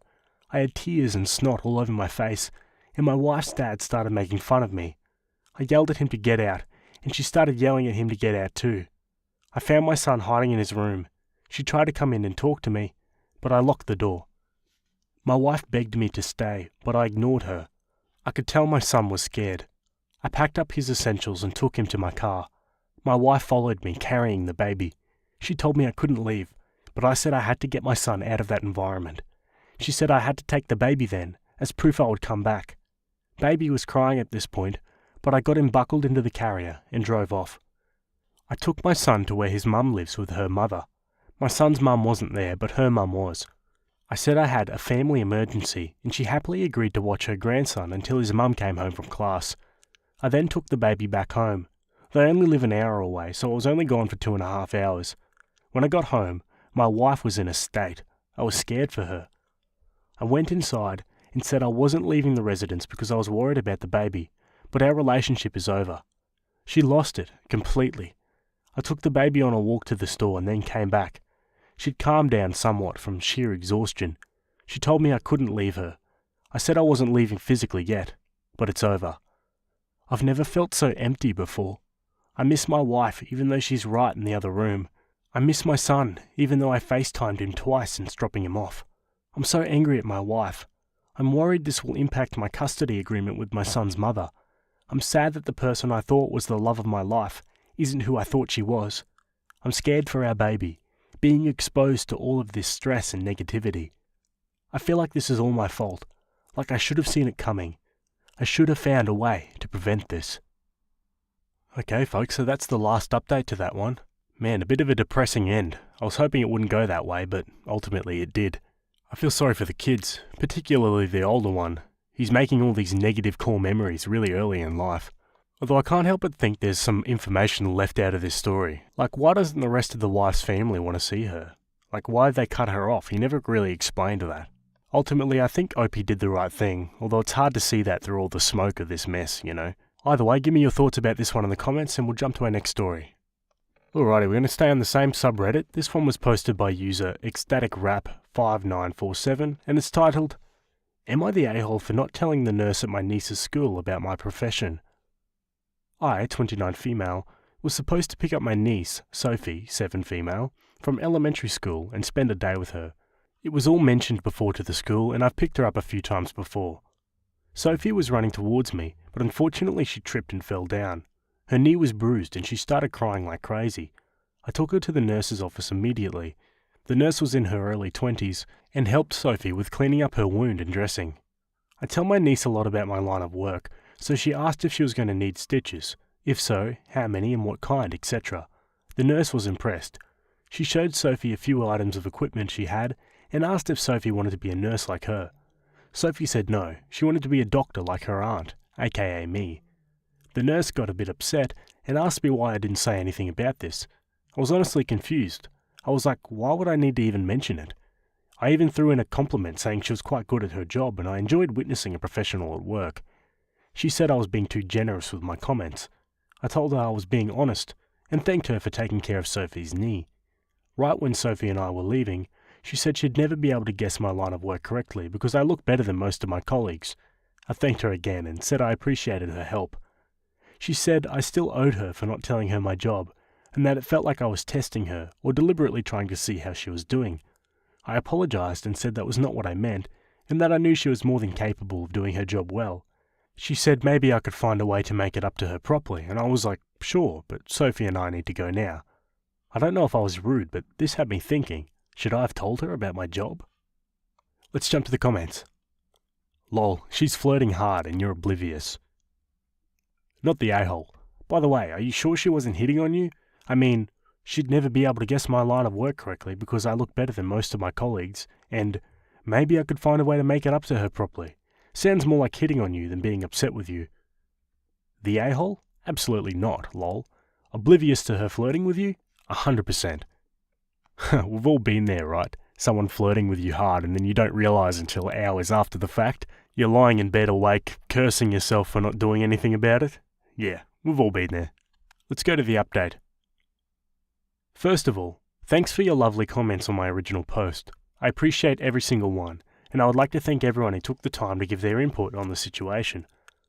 As you could see in the original post, I was absolutely clueless during the whole interaction and missed the flirting part altogether, so I took your advice, asked my sister to let me babysit Sophia again, and picked her up from school. Around 10 minutes before school was over, I went to the nurse's office with a bouquet of flowers and thanked the nurse for taking care of the niece's knee and asked her if I had the opportunity to make up for my rudeness from the last visit. Thankfully, she agreed. We went on a date last night. It included a late evening walk by the beach and dinner. By the end of the night, I showed her the post, and I think it's safe to say she was as amused as every single one of the commenters, and she can barely stop teasing me about it. So, overall, thank you so much for your comments and help. Good to hear. It certainly brings the mood up from the last post, I think.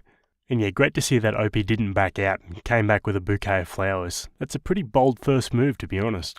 I kind of actually like the first reaction to the flirting being genuine and not knowing what's going on. I feel like it shows more respect and professionalism towards that person than, just assuming everyone's flirting with you, like some people do. Either way, let me know what you guys think of that one. Perhaps you've been in a similar situation. I heard my wife and her partner insulting me during sex, and I'm seriously questioning our future together. Been non-monogamous with my wife for over a decade. We've had our ups and downs, but generally it's been great. We have our rules, the most fundamental one being that even in the context of E&M, we would always operate on a bedrock foundation of mutual respect for each other and each other's partners. We never got hung up on the not in our bed nonsense. If my wife has a date, I'd rather she be in her own space where she feels safe and in control, and where she knows I have access in case anything goes wrong. We both take partners back to our home regularly. We have no kids, so there's no problem there. We had agreed that if one of us gets home and the other is there with a partner, then we won't disturb the date and just wait until it's over. We've always gotten off on listening in on each other when this happens, which anyone we bring back home is made fully aware of. Usually we all have a drink together afterwards. I got to my house and she was there with her longest term partner, who has been in our lives for about 6 years at this point. They didn't know I was in the house, and I started listening from the landing. They were talking about me in an incredibly humiliating way. He would give her prompts, asking her questions about how pathetic and useless I am, and she would agree, about how I can't F and I'm a crap husband, and she would agree and pile on with the name-calling and degrading comments about me. For what it's worth, I know it's part of a power and humiliation dynamic, but I don't care. I was freaking furious. It's not an ego thing. I know I'm a good attentive husband, and if I can allow myself a moment of conceit, I'm a pretty damn good lay as well. I would not ever tolerate any partner of mine saying a bad word about my wife, and I would die before I participate in anything that humiliates her, even if she's not there. At no point in our E&M journey did I consent to become the object of my wife's derision and disrespect when she's on a date, especially with her closest and longest running partner. I walked into the bedroom, big no-no, and told him to get the F out. My wife was livid and said no, he's not going anywhere, but I put my foot down and kicked him out of the house. We had a massive fight. She told me I was being a huge softie. I told her she doesn't disrespect me, and some harsh words were said from both sides. That was Tuesday night, and we haven't really spoken since. I certainly won't be the first to make contact, and she's been staying at his place all week, which is a major violation of our ground rules, but I also broke them by kicking him out.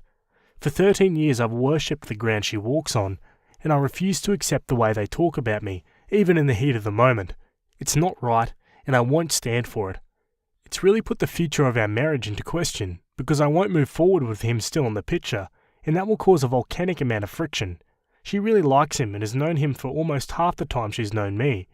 It would severely disrupt our system, and I know she would resent me for it, but I also know I'll resent her if he stays. I feel steadfast in this, but I'd appreciate a sanity check before I make any drastic moves. Holy moly. Okay, first of all, this is a site of Reddit I don't usually go on, so this is all kind of very weird to me. But second of all, yeah, I think OP's concerns are valid here. What do you guys think? Let's look at some comments. Heck no, you're not crazy. If you have to explain to someone why that's not okay, without having to talk about it beforehand of course, that's a consensual kink for some folks, then they're already a lost cause. And it's clearly not just roleplay if she's dragging out calling you a softie during the argument after. If it was me, they could both get the F out of my house, and the next time she came back in would be to supervise her moving crew.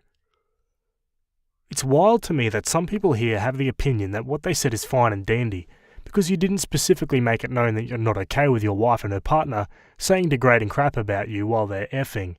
It's not okay to use other people in your BDSM dynamic without their consent, even if it's just talk. Assuming anything and everything is fine to go ahead and do, based only on the fact that the other person hasn't expressed their discomfort with it, I don't know, man. I need partners that are going to check in with me about things we haven't discussed yet if those things involve me. Now onto the update. My wife came home last night and we had a very long and incredibly difficult conversation.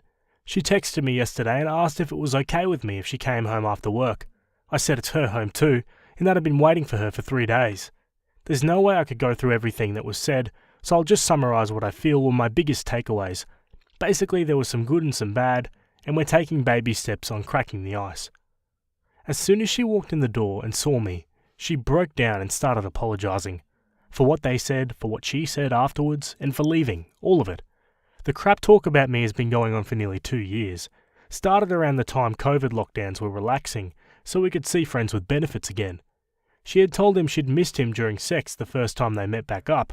He told her yeah because all she'd had in lockdown is me, and it escalated from there.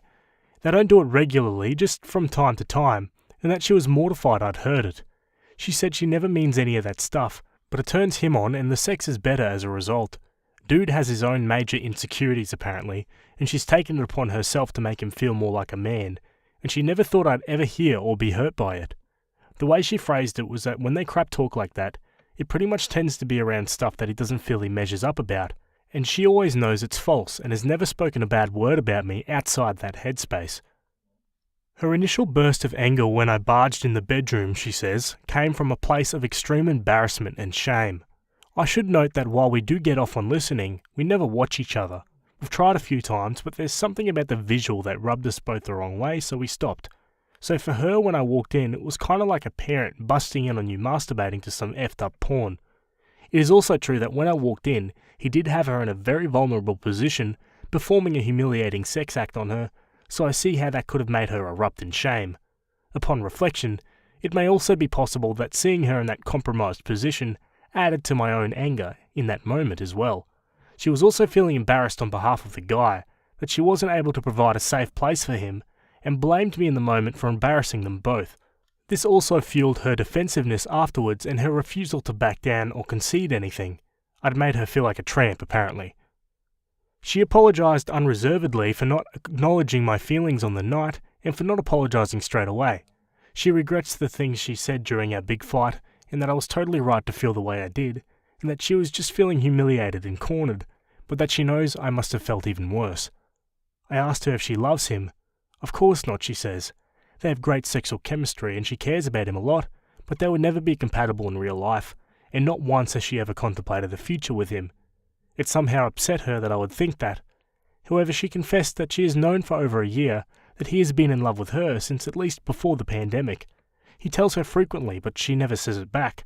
She said that it made their time together more intimate and enjoyable, and since she knew she could never reciprocate his feelings, it wasn't a threat.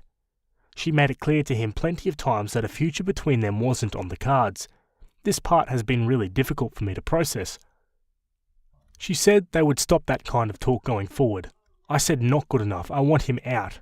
She started crying and said she feared I would want that, but hoped I wouldn't.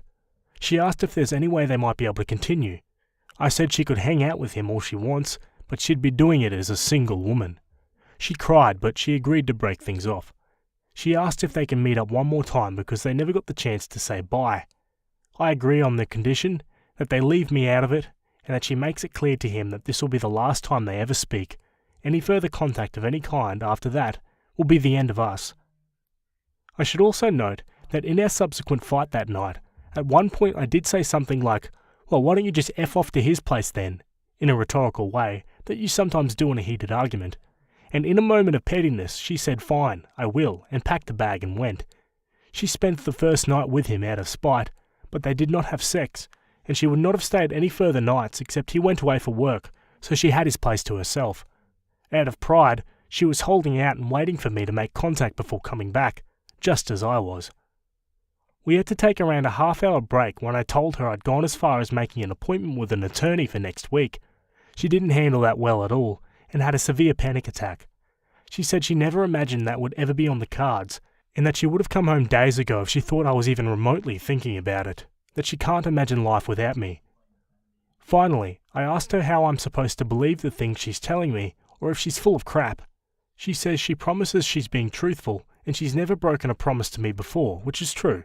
So I'm inclined to mostly believe her explanations, but there's still a lot of things I need to work through, process, ask about, and convince myself of. We decided we would close the marriage for a couple of months to focus on our own relationship and then reassess. I've cancelled my meeting with the lawyer and we're going to go to counselling. Any suggestions on how to find E&M friendly therapists would be helpful. I never thought we'd ever be here, so I have no idea where to start looking. She offered to close her side unilaterally and let me keep seeing my partners, but this is about both of us. I'm not interested in having her punish herself for the sake of it. I still have to figure out if, 1, I really fully believe what she told me, and 2, if I'm satisfied to continue. I'll take our time while we're closed to make up my mind. It'll be tough, but I'm willing to at least try and work on it. I've been steeling myself for divorce all week, so that's the mindset I've been in, and I acknowledge that I owe it at least to the relationship we had to give it a hard try. Edit. A lot of you in the comments have been asking why I would ever allow one final date between them, especially a private one. I've given some explanation in replies, but I feel it might be worth expanding on. Believe me, I've considered a lot of the same things that you've mentioned. Why would she even want to? Does she really not love him? It's only adding to the disrespect, etc. The main reason I'm agreeing to it is, counterintuitively, to give our marriage the best chance going forward. I don't want there to always be the chip in her head of, "I wish we had one last day," on top of whatever other resentment she might already feel from having to break up. I'm only doing this under the strict understanding that any more bullcrap or any more contact after this in any way whatsoever is an immediate guillotine to our marriage. No trial, no appeal, just summary execution right then and there. There's no way I could have made this more clear to her, so the balls, is in her court. Underpinning my decision though, I have to admit that for the past week I've been painting myself a light shade of apathy. My mind has been so focused on the divorce process and life after marriage that the prospect is less scary to me. Logically, I should have been furious that she even asked to see him one last time, but honestly I just didn't care. If it helps you move on, go for it. It seems I'm the one more mentally prepared for divorce than you are, so if you want to blow it all up, go for it. I'm ready, type of thing. I should also mention that I insisted we wait to close our marriage until after we've had a chance to be with our other partners as well. I don't know if that's good or bad, maybe it's bad, but not only does that give me a chance to meet with my friends with benefits one last time, for God knows how long, she's not the only one with attachments to other people, but it also means that his memory is diluted. He won't be the last other guy she gets with before we hibernate. Maybe that's petty or counterproductive, but F him. They're meeting up tomorrow and she's made it clear to him that this will be the last time. If she wants to violate that pledge or any other, then I'm already 3 to 4 steps ahead on the other side. So I'm just not scared, even if it backfires. Okay, OP's sticking by his guns. Let's go to the next update. I didn't really plan to write another update, but a bunch of you have DM'd me asking about what's been happening, so maybe it's worth one. Firstly, we found an E&M friendly therapist with some really good references, so we've gone to see her 4 times so far, which she said was a pretty intense schedule and that usually she recommends weekly or bi-weekly appointments, but that given the crisis we are in, we would benefit from more frequent sessions in the short term and saving our arguments and fights and discussions for our sessions with her so things don't get out of hand. We're officially closed now. We both saw who we needed to see and it's just the 2 of us. The therapist said 2 months was nowhere near long enough, so we've closed indefinitely for now, and we'll see down the line when we open back up. My wife's friend with benefits didn't take their split well. He came to the house to talk to me and try and change my mind, but I wouldn't open the door to him. Ended up calling the cops after he started getting aggressive. He's out of the picture now, and the even better news is that he was too upset to even consummate the last meeting of theirs. His last memory of sex with my wife is me busting in on him, and now he has to live with that. Our third therapy session was really brutal. She came clean about a bunch of stuff that really shocked me, maybe even more than the whole insult thing. She had been breaking ground rules pretty much left and right for the thrill of it, often in really specific and deliberate and pretty hurtful ways. My trust in her is pretty much non-existent right now, and regardless of therapy, I've given myself until the end of the year to begin feeling some trust in her again. Otherwise, I don't see much point going on. I'm struggling with bitterness due to the fact that trying to save my marriage means I'll likely lose other relationships with people special to me, and it could all be for no reason in the end. Right now, it's just one step at a time. Not much more to do than to fight through it, but I am a fighter. P.S. None of you warned me how goddamn expensive therapy is, but you best believe it's coming out of the joint account. Little edit. Hey folks, I know that obviously this is a really bad situation, and she's done a lot wrong, but I should explain a bit about why I'm willing to fight for it, and why I'd rather not see people denigrating her in these replies. Despite everything I've explained in these few posts, we're talking about a truly incredible woman. She's warm, she's loving, she's kind, she's so intelligent, she's fierce. She's always been the first to help whoever needs it, the last to leave when there's more still to be done. She takes care of her family. She's hilarious with a wicked sense of humour. She's adventurous, she loves life, she loves to laugh, and she doesn't suffer fools. She's also incredibly gorgeous. I mean like actual magazine cover stunning. And if I can be a bit off colour, she can F like Olympus thunder over the waves. She's been the love of my life. She's made some life-changing mistakes, but if there's any way to go back to what we had, I'm prepared to slog through pain to get there. Okay, now on to the final update. Hi everyone, just one final update here. We tried our best, but unfortunately, it has not worked out. I haven't been able to get past it. There is no trust there anymore. There's fondness, but I don't know if I can even call it love anymore.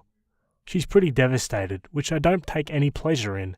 At least I'm doing a pretty decent job of letting go of the anger. Therapy has helped a lot for that. Maybe if it was just our relationship impacted, we might have been able to make it work, but it's had a ruinous effect on a number of other relationships as well, and an impact on my life just beyond marriage. Among other things, she has sought out and slept with a couple of close friends and a work subordinate of mine. Those friendships, which I've had for decades, are now over, and that person at work has been let go. All of it is having knock-on effects on other parts of my personal and work life. It's not something I can get over. The separation and divorce will at least be amicable. We won't be battling it out in the courts. We've already agreed on a division of assets that we both agree is fair. Luckily, neither of us has to rely financially on the other while we've been together. I've decided that after the divorce is finalised, I'll have no more contact with her whatsoever. I need a clean break. One silver lining is that I've been able to meet back up with a couple of my partners from before and had a grand old time. I made the mistake of saying, genuinely and with no bad intention, that at least now she can meet back up with the other guy again.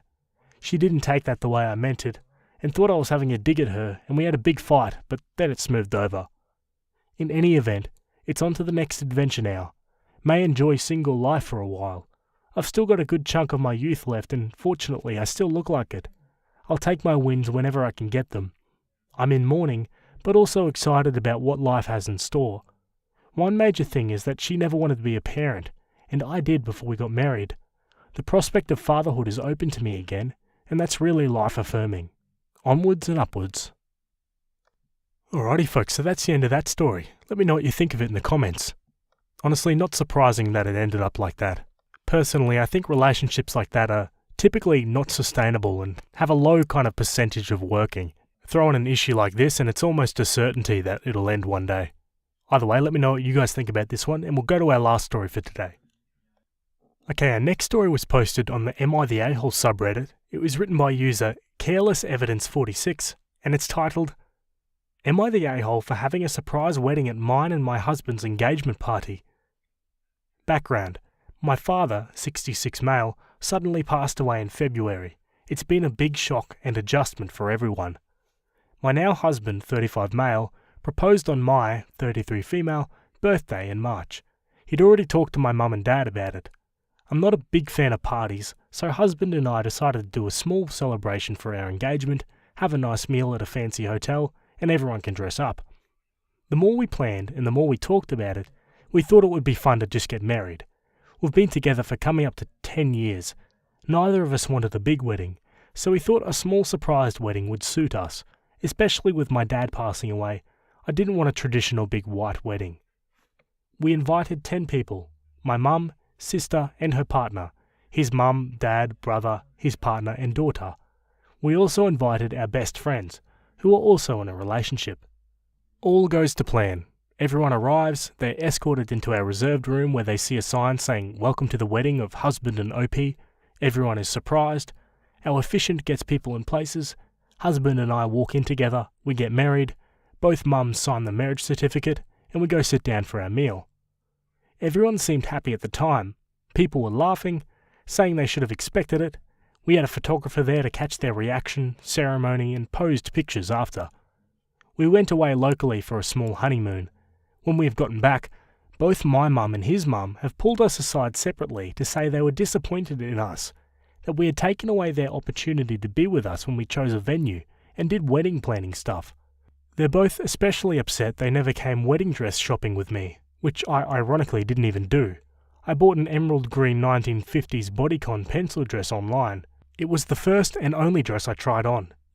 Am I the a-hole for taking away everyone's chance to be involved with the wedding? Alrighty folks, I'm going to throw this one over to you guys. Let me know what you think in the comments. Is OP the a-hole or not? Personally, I'm going to go not the a-hole, but let me know what your comments are. Either way, that's it from me today. Hope you guys enjoyed those stories. Thanks for making it to the end, and I'll see you guys in the next one. Bye.